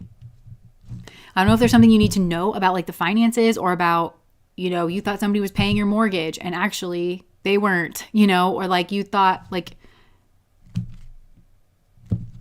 yeah. I'm just going to leave that there. But it also could just be intuitively. There's karma going down. Something's being balanced out here. A secret is being made known that something here in the past was not what it seemed to be. Somebody who was like friendly was not what they seemed to be. And they had like other intentions the entire time, either towards somebody else or towards you. And I feel like you're leaving. And some of you are leaving with the clothes on your back, but it's like what you're going to do and what you're meant to do. And that's like the best way forward. So, okay, this has been a very interesting reading. Okay. Get Out of My House by Kate Bush. Interesting. Okay. So,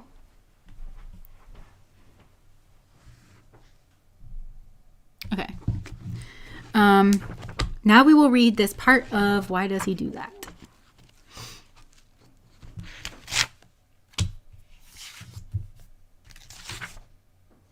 Okay, so this is in chapter 3, the abusive mentality. I'm not going to read the whole chapter 3. I'm just going to read like the realities part of this. So if you're interested in the myths that we debunked last week, then you can watch the end of the live stream there.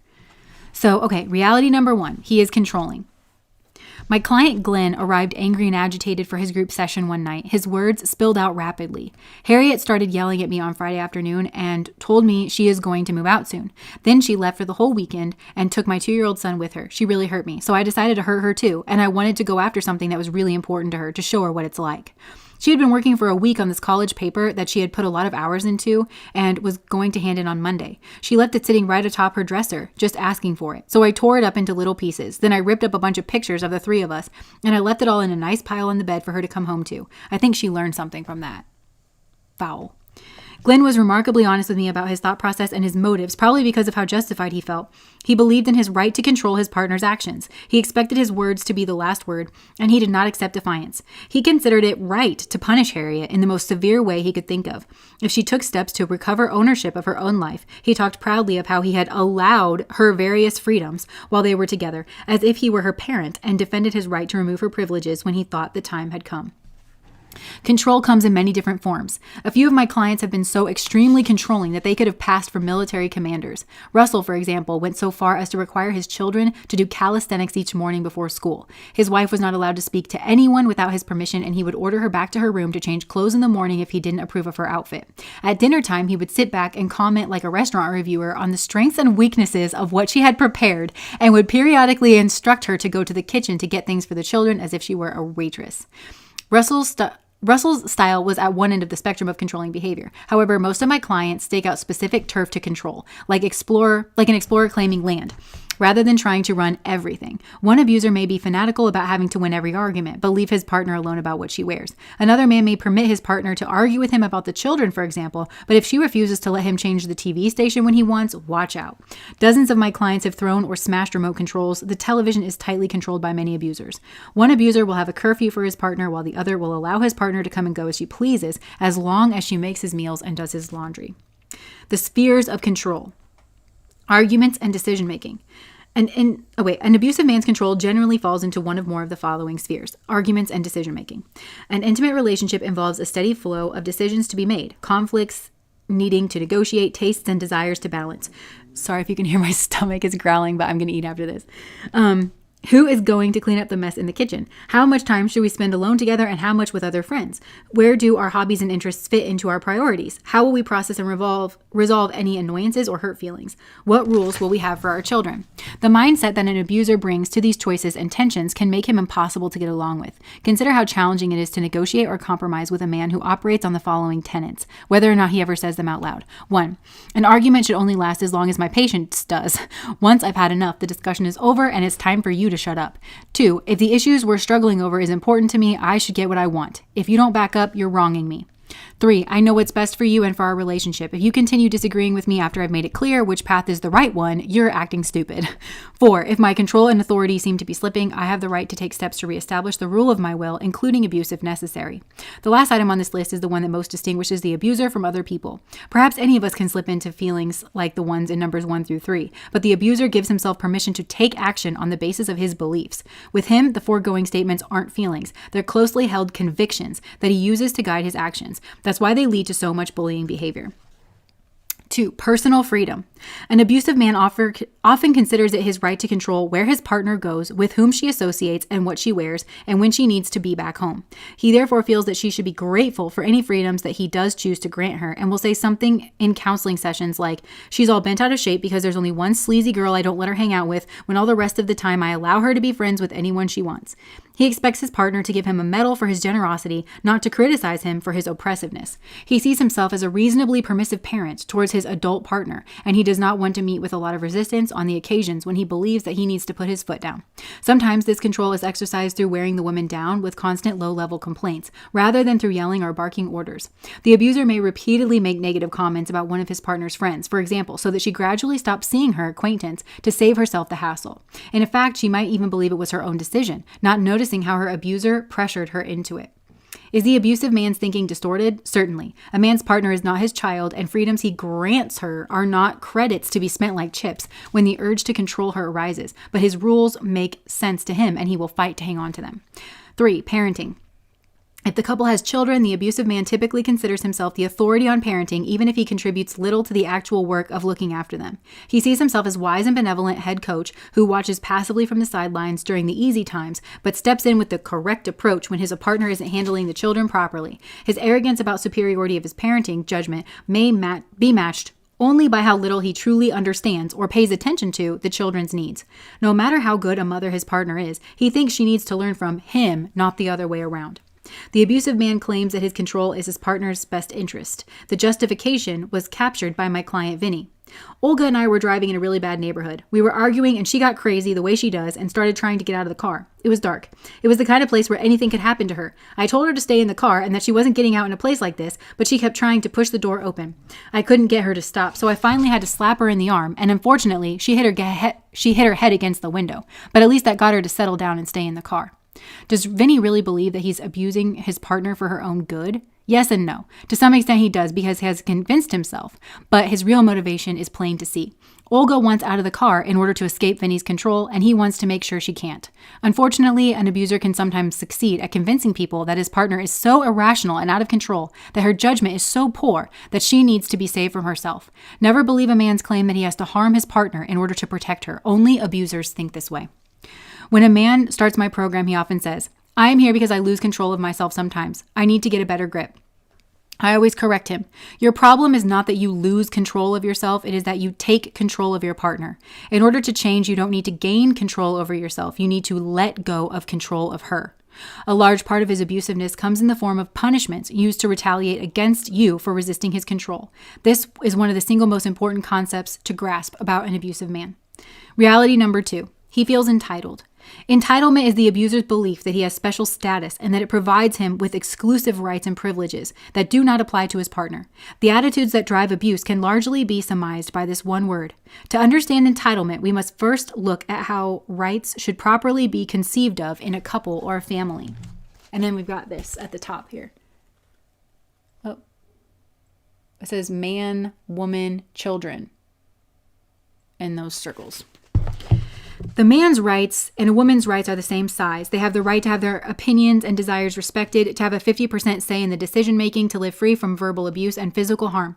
Their children's rights are somewhat smaller, but substantial nonetheless. Children can't have an equal say in decisions because of their limited knowledge and experience, but they do have the right to live free from abuse and fear, to be treated with respect, and to have their voices heard on all issues that concern them. However, an abuser perceives the rights of the family like this.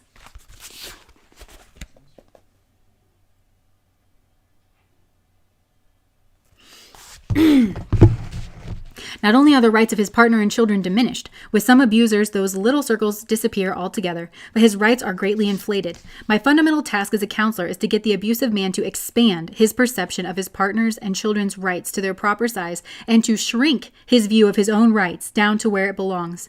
The abusive man afterward awards himself all kinds of rights, including physical caretaking, emotional caretaking, sexual caretaking, deference, freedom from accountability. Physical caretaking is the focus of the more traditionally minded abuser. He expects his partner to make dinner for him the way he likes it, to look after the children, clean the house, and perform an endlessly continuing list of additional tasks. He sees her as essentially an unpaid servant. He grouches, I work my butt off all day, and when I come home, I expect a little peace and quiet. Is that too much to ask for? He seems to expect a soft chair, a newspaper, and a footstool. On weekends, he expects everything in the home to be taken care of so that he can watch sports or tinker with his car, go golfing or bird watching or sleep. If she doesn't fulfill her myriad household responsibilities to his satisfaction, he feels entitled to dole out harsh criticism. Emotional caretaking can be even more important than homemaking services to the modern abuser. Remember Ray, who swore at Mary Beth for ignoring him for 2 days while she looked for her missing son? His problem was that he believed nothing, not even a missing child, should interfere with Mary Beth's duty to meet his emotional needs. Just as common as the abuser who blows up because dinner is late, one who explodes because his partner gets tired of listening to him talk endlessly about himself, or because she wants to spend little time doing something alone that she enjoys, or because she didn't drop everything to soothe him when he was feeling down, or because she failed to anticipate needs or desires he hadn't even expressed. Abusive men often hide their high emotional demands by cloaking them as something else. My client Bert, for example, would be furious if his girlfriend Kristen didn't get off the phone as soon as he came in the door. His excuse to tear into her would be all the money she's wasting on the phone bill when she knows we can't afford it. But we noticed the issue only arose when he wanted her attention. If she called England when he wasn't around, or if he spent an hour on the phone to his parents every Saturday morning, the expense was no big deal. Sexual caretaking means he considers that his partner's duty to keep him sexually satisfied. He may not accept having his sexual advances rejected, yet turn her down whenever he feels like it.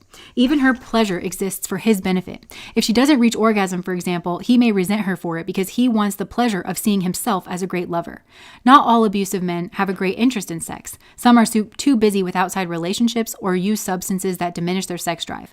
A few are gay, using their female partners for a window dressing.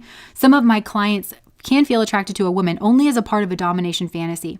The style of abuser loses interest in sex if his partner starts to assert herself as an equal human being deserving of respect, or he begins to coerce or assault her sexually.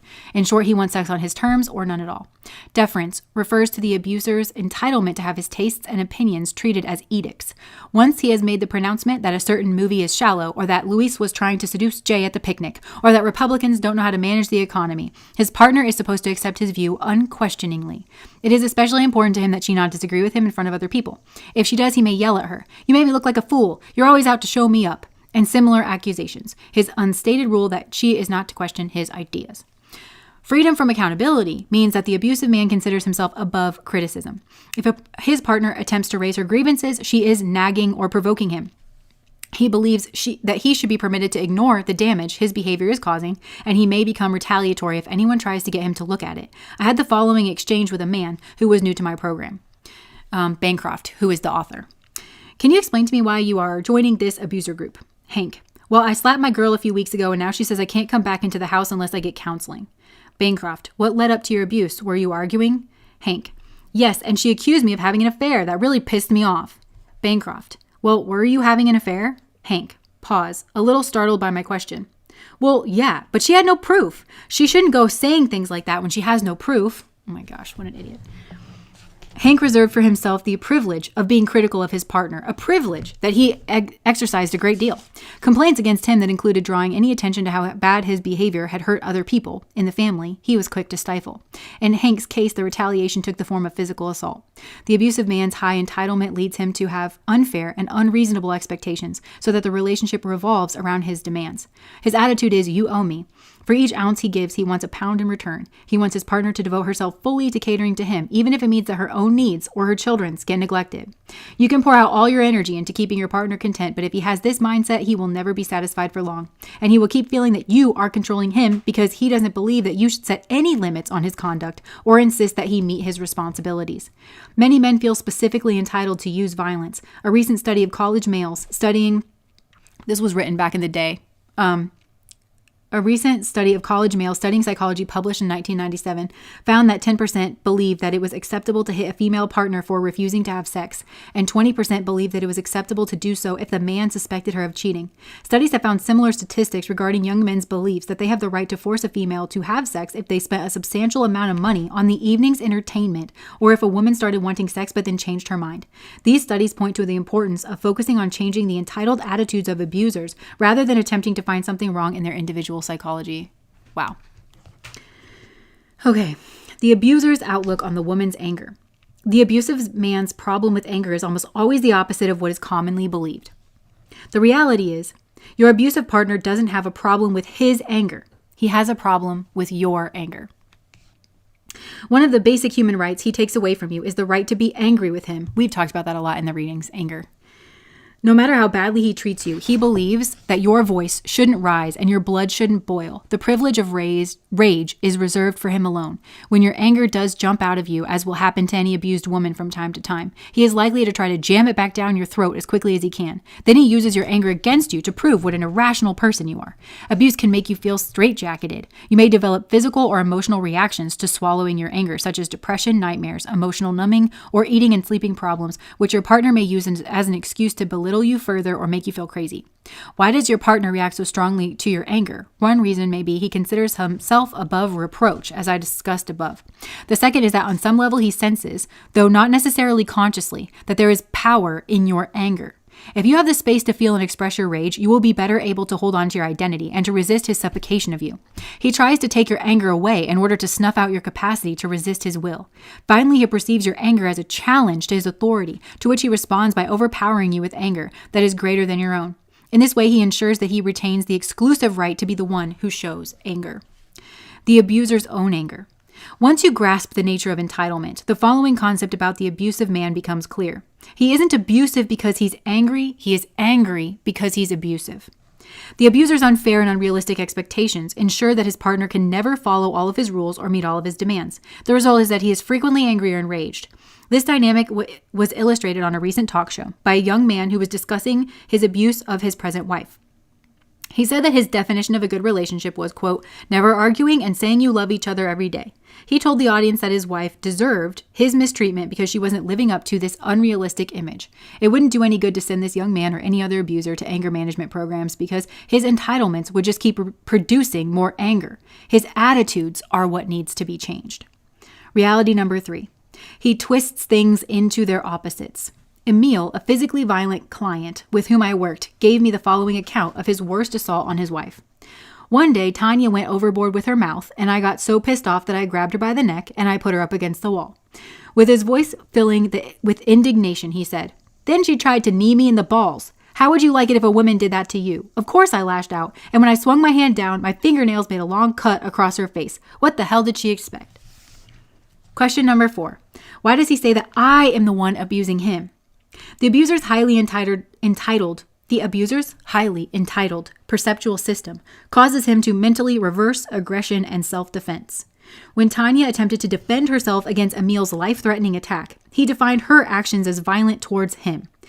When he injured her further, he claimed he was defending himself against her abuse. That feels very like Darvo. Defend, attack, reverse, victim, and offender. The lens of entitlement the abuser holds over his eye stands everything on its head, like the reflection in a spoon. Another client, Wendell, described an incident in which he stomped out of the house and slammed the door. My wife, Aisha, nags me for hours. I can only take so much of her complaining and telling me I'm no good. Yesterday, she went on for half an hour, and I finally called her a bitch and took off. I asked him what Aisha was upset about, and he said he didn't know. When she goes on like that, I just tune her out. A few days later, I spoke with Aisha about the incident, and she told me that she had indeed been yelling at Wendell for 5 or 10 minutes.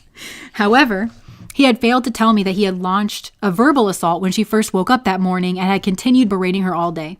He totally dominates arguments. He repeats himself like a broken record, and I'm lucky if I can get a word in. This is Aisha speaking.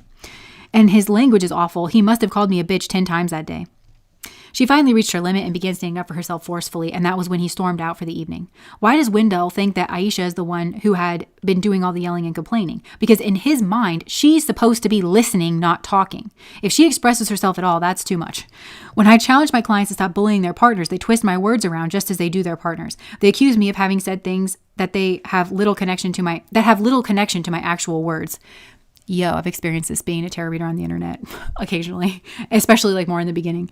An abuser says, "You're saying I should lie down and let her walk all over me because I told him that intimidating his partner is unacceptable no matter how angry he is."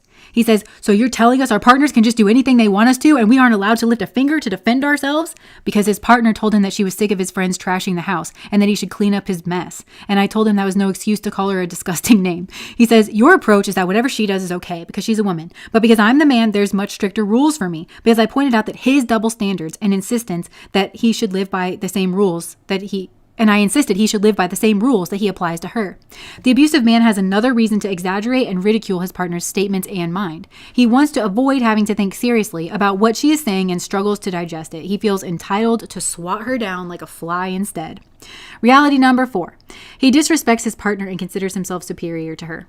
Sheldon's relationship with Kelly was over. He was required to enter my program because he had violated a restraining order but denied that he had ever been violent or frightening to Kelly. Now he was attempting to get custody of their 3-year-old daughter, Ashley. He claimed that Kelly had never looked after Ashley from the time of her birth and had never bonded with her. He added, "I don't consider Ashley her mother. She's just a vessel, just a channel that Ashley came through to get into this world." My God. Sheldon had reduced Kelly into an inanimate object in his mind, a baby-producing machine. When he spoke of her, he twisted his face up in disgusted expressions of contempt. At the same time, he never sounded upset. He considered Kelly too far beneath him to raise his ire. He had the same attitude you might have if an annoying but harmless little dog were nipping at your heels. His tone of condescension indicated how certain he was of his superiority to Kelly. As memorable as Sheldon's smug decision was, it was only a few notches worse than the common thinking of many abusive men. The abuser tends to see his partner as less intelligent, less competent, less logical, and even less sensitive than he is. He will tell me, for example, that she isn't the compassionate person he is. He often had difficulty conceiving of her as a human being. The tendency in abusers is known as objectification or depersonalization. Most abusers verbally attack their partners in degrading, revolting ways. They reach for words that they know are most disturbing to women, such as bitch, whore, and cunt, often preceded by the word fat. These words assault her humanity, reducing her to an animal, a non-living object, a degraded sexual body part. The partners of my clients tell me that these disgusting words carry a force of ugliness that feels like violence. Through these carefully chosen epithets, my client sometimes is unsafe. Objectification is a critical reason why an abuser tends to get worse over time. As his conscience adapts to one level of cruelty or violence, he builds up to the next. By depersonalizing his partner, the abuser protects himself from the natural human emotions of guilt and empathy so that he can sleep at night with a clear conscience. He distances himself so far from her humanity that her feelings no longer count or simply cease to exist. These walls tend to grow over time so that after a few years in a relationship, my clients can reach a point where they feel no more guilt over degrading or threatening their partners than you or I would feel after angrily kicking a stone in the driveway. Abuse and respect are diametric opposites. You do not respect someone whom you abuse, and you do not abuse someone whom you respect. Reality number 5. He confuses love and abuse. Here are comments my clients commonly make to me. "The reason I abuse her is because I have such strong feelings for her. You hurt the ones you love the most. No one can get me as upset as she can. Yeah, I told her she better not even try to leave me. You have no idea how much I love this girl. I was sick of watching her ruining her life. I cared too much to just sit back and do nothing about it." An abusive man often tries to convince his partner that his mistreatment of her is proof of how deeply he cares. But the reality is that abuse is the opposite of love. The more a man abuses you, the more he is demonstrating that he cares only about himself. He may feel powerful desire to receive your love and caretaking, but he only wants to give love when it's convenient. So he is lying when he says that he loves you. No, usually not. Most of my clients do feel a powerful sensation inside that they call love. For many of them, it's the only kind of feeling towards a female partner that they have ever had, so they have no way of knowing that it isn't love. When an abusive man feels the powerful stirring inside that other people call love, he is probably largely feeling 1. The desire to have you devote your life to keeping him happy with no outside interference. 2. The desire to have sexual access. 3. The desire to impress others by having you be his partner. And 4. The desire to possess and control you. These desires are an important aspect of what romantic love means to him. He may well be capable of feeling genuine love for you, but first he will have to dramatically reorient his outlook in order to separate abusiveness and possessiveness from true caring and becoming really able to see you. The confusion of love with abuse is what allows abusers who kill their partners to make an absurd claim that they were driven by the depths of their loving feelings. The news media regrettably often accepts aggressors' view of these acts, describing them as crimes of passion. But what can be what could more thoroughly prove that a man did not love his partner? If a mother were to kill one of her children, we would never accept the claim that she did it because she was overwhelmed by how much she cared. Not for an instant, nor should we. Genuine love means respecting the humanity of the other person, wanting what is best for him or her, and supporting the other person's self-esteem and independence. This kind of love is incompatible with abuse and coercion. Reality number 6, he is manipulative. Let's examine the following interactions between an abusive man named David and his partner Joanne. David is yelling at Joanne, pointing his finger and turning red in the face. Joanne tells him he's too angry and she doesn't like it. He yells even louder, "I'm not angry. I'm just trying to get my point across and you're not listening. Don't tell me what I'm feeling. I hate that. You're not inside of me." One day, Joanne tells David that his outbursts are getting to her and she needs to take some time off from their relationship. David says, "What you are saying is that you don't love me anymore.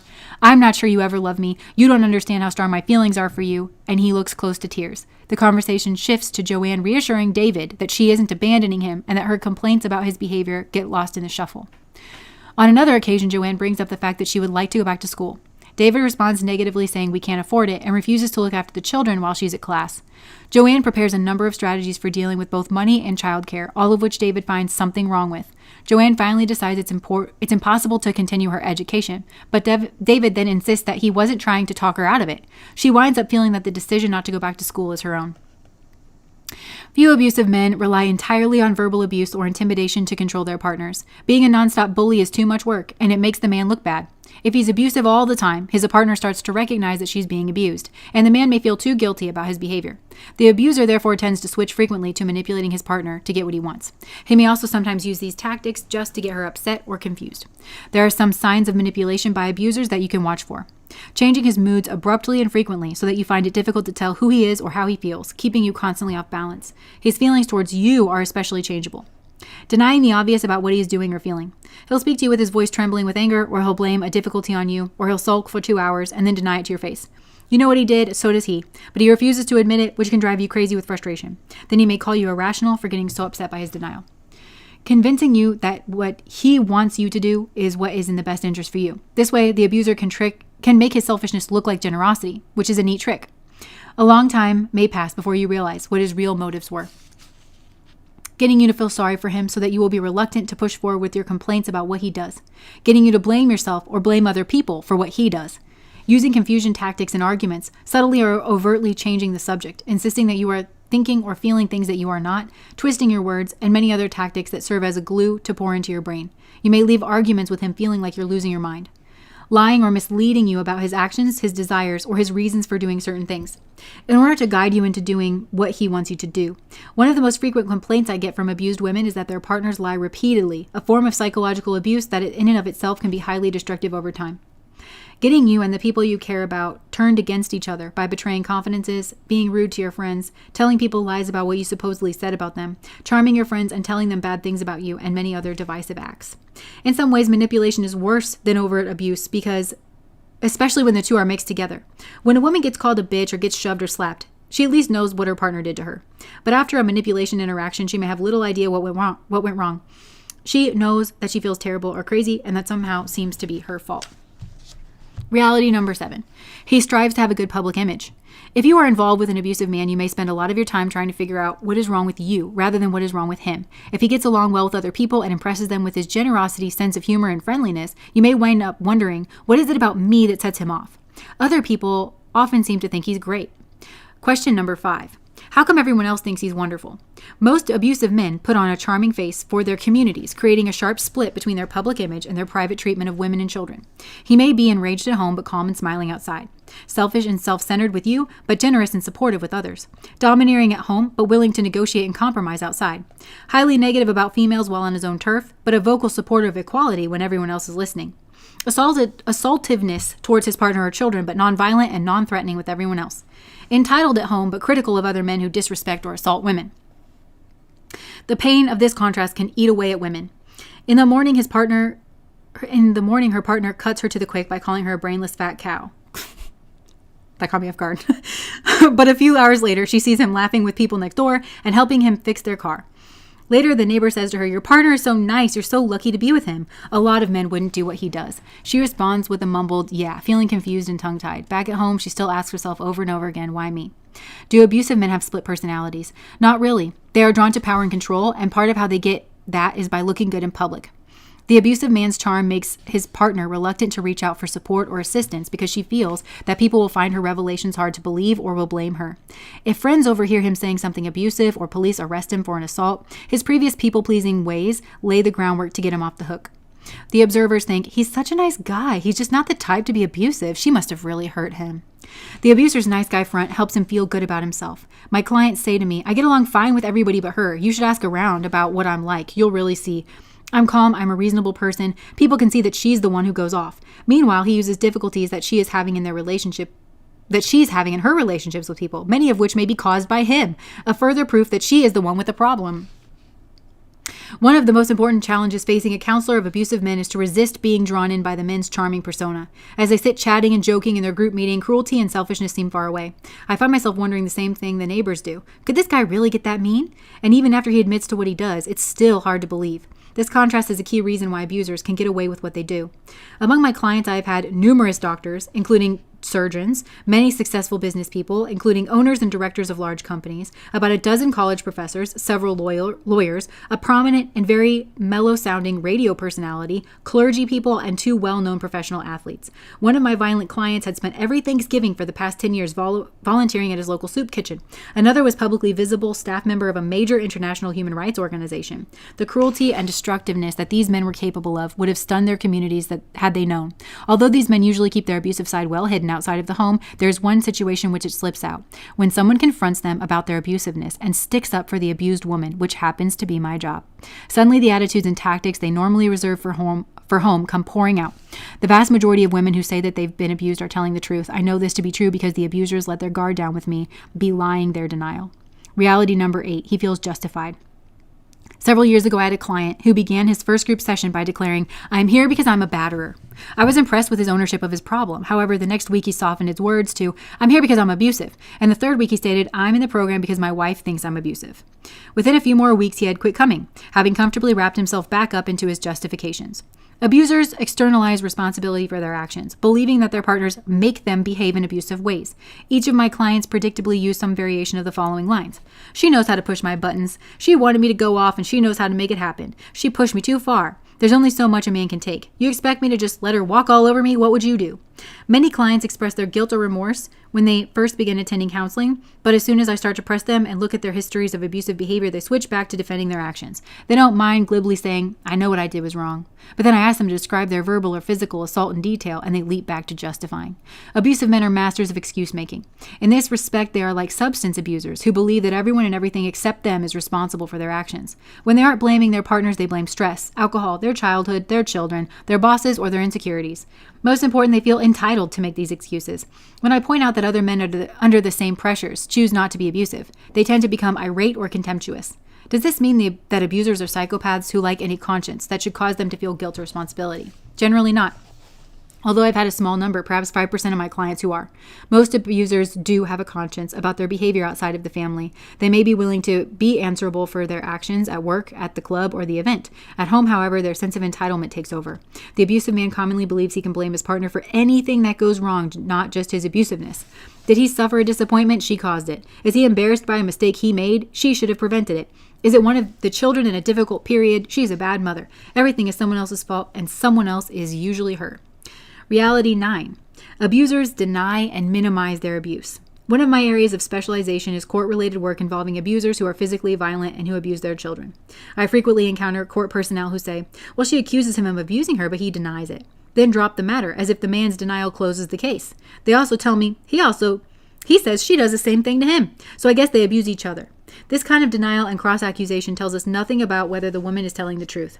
If the man is abusive, of course he's going to deny it, partly to protect himself, and partly because his perceptions are distorted. If he were ready to accept responsibility for his actions and relationships, he wouldn't be abusive. Breaking through denial and minimization is one of the main tasks facing the abuse counselor.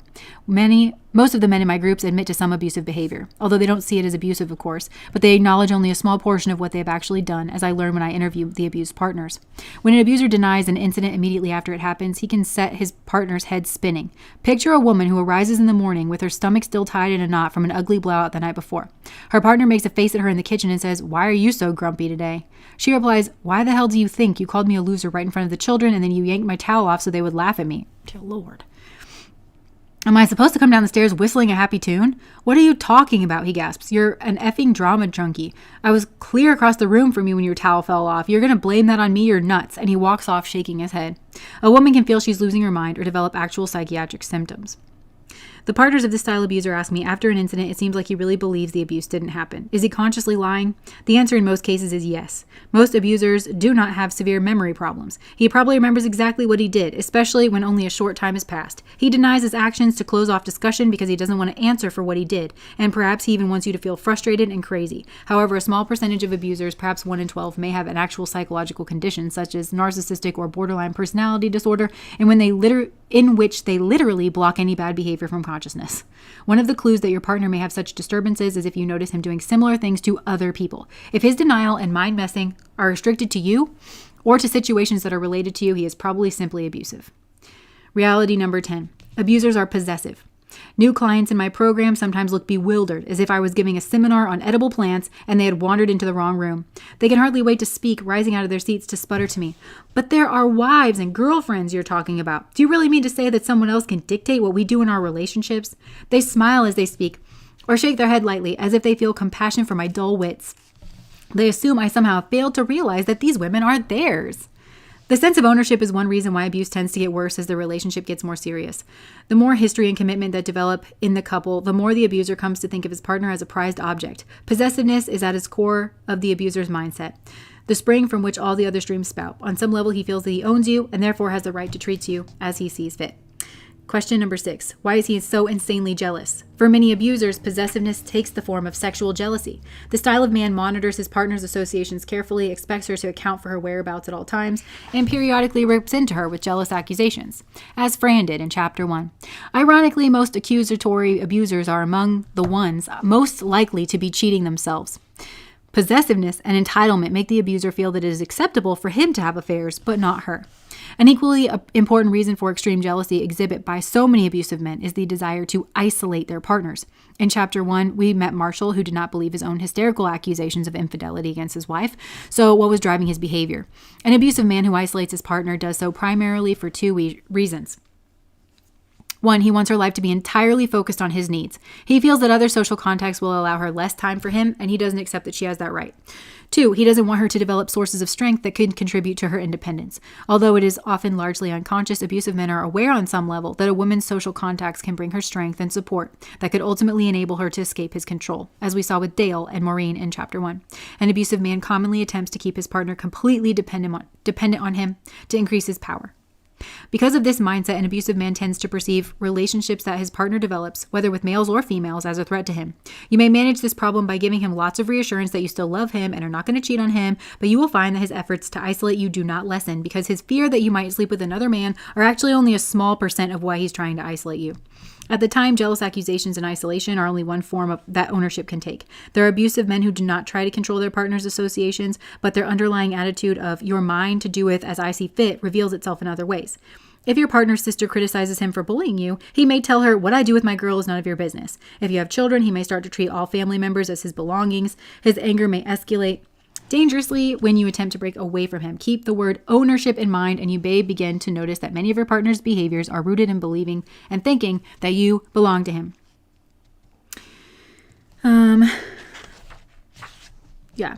Abusive men come in every personality type. They arise from good childhoods and bad ones. They're macho men or gentle, liberated men. No psychological test can distinguish an abusive man from a respectful one. Abusiveness is not a product of a man's emotional injuries or deficits in his skills. In reality, abuse springs from a man's early cultural training, his key male role models, and his peer influences. In other words, abuse is a problem of values, not of psychology. That comes out in the readings a lot, actually.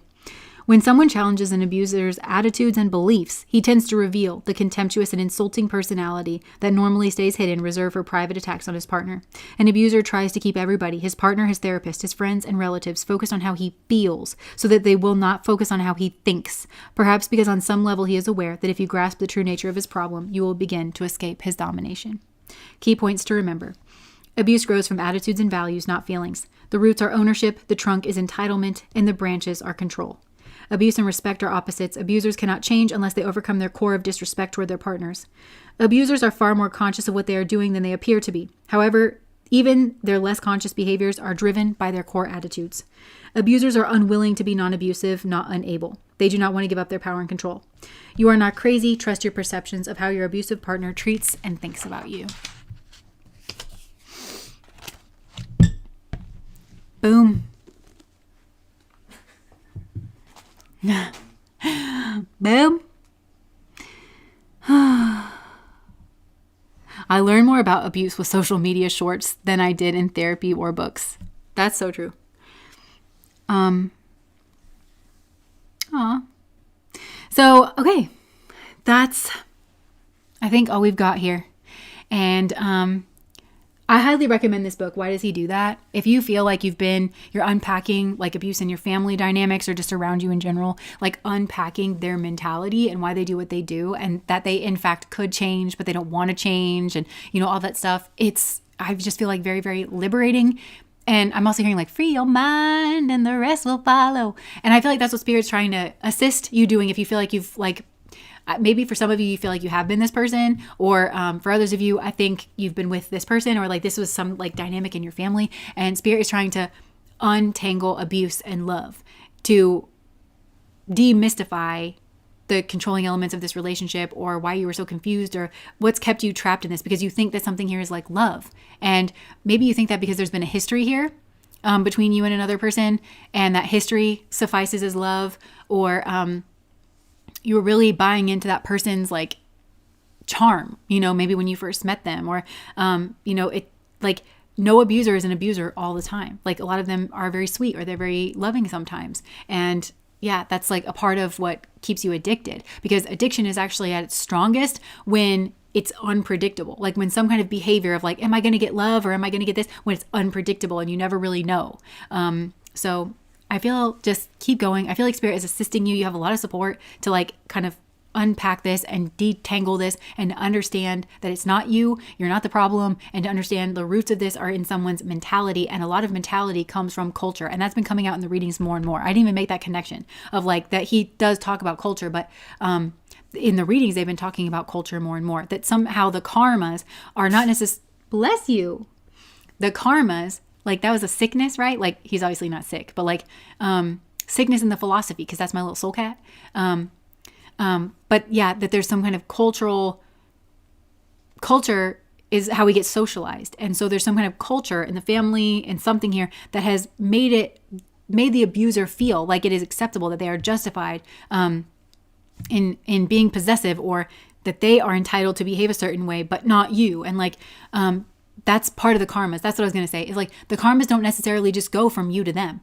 There's a lot of times this like third influence. And yeah, I think sometimes it is a person who embodies this somebody's shadow side that has kind of been put there by a culture, some kind of cultural indoctrination. And so if we're all going to heal and like make peace on earth, if that's even possible, then like we are all kind of untangling these things. And part of it, in like, I'm also hearing part of taking accountability and responsibility is knowing what to take accountability for, because you're not responsible for this pattern taking root in like another person, but also I think some of you, it's like when you're educating yourself, it's like you can get yourself out of this situation sooner if you see the pattern and you recognize it as soon as you see it, then you can be more accountable to like getting yourself out, because now you know what it is, kind of a thing. So Lilypad, thank you so much for the super chat. The narc in his natural environment. Yeah, let's start by turning off our mainstream TV. The surface of a culture is pretty, but underneath is always trauma and abuse. I was thinking about that the other day too, because I really like cultures, but you know what I realized too is that I think I kind of fantasize other cultures besides my own. Because my own, I think I've unpacked a lot, and I'm like, But I still can't help the fact that, and I mentioned that I was listening to Dr.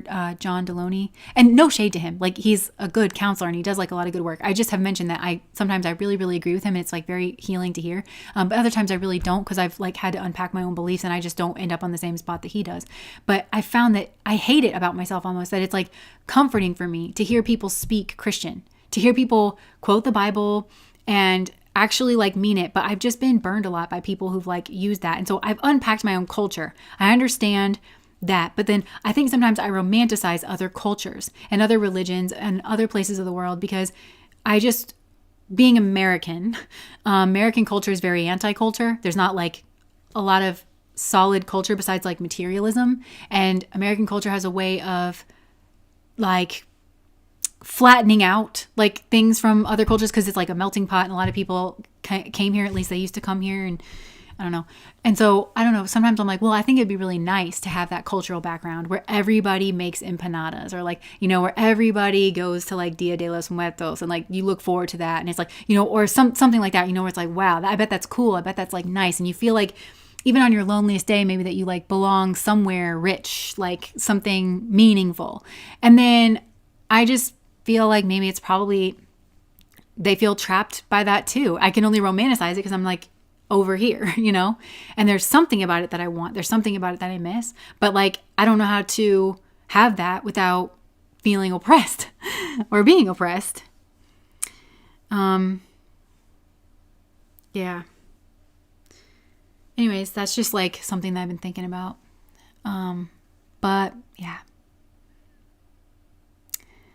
All right. Well, I think I'm going to leave that. My voice is going a little bit, but it's my absolute pleasure to kind of get this information out there. But I'm going to go eat some foods and stuff. But thank you guys for being here. We have a Patreon video that's coming out tomorrow. Sorry if you're on Patreon, and we flipped the vault reading. So the vault reading came out last week, but then this one, it's the one that we voted on, and it is what your future self would tell you. And that's coming out tomorrow for Patreon. And then also, as a reminder, we sell candles at ninewoods.etsy.com or something like that. We'll put the link. And we make really good candles, and like they're high quality. And the one that I'm burning right now, I got Sunnyside going. It's such a good summer candle, especially if you can't get away to like a vacation. It smells like vacation in a jar. That's what I'm doing. It like sun drenches everything, and it just, I don't know, it's like that little bit of happiness. That's the one I'm burning. But yeah, I just wanted to mention that. So, all right. Well, thanks. Okay. Bye guys. Thank you for being here, and I'll see you when I see you.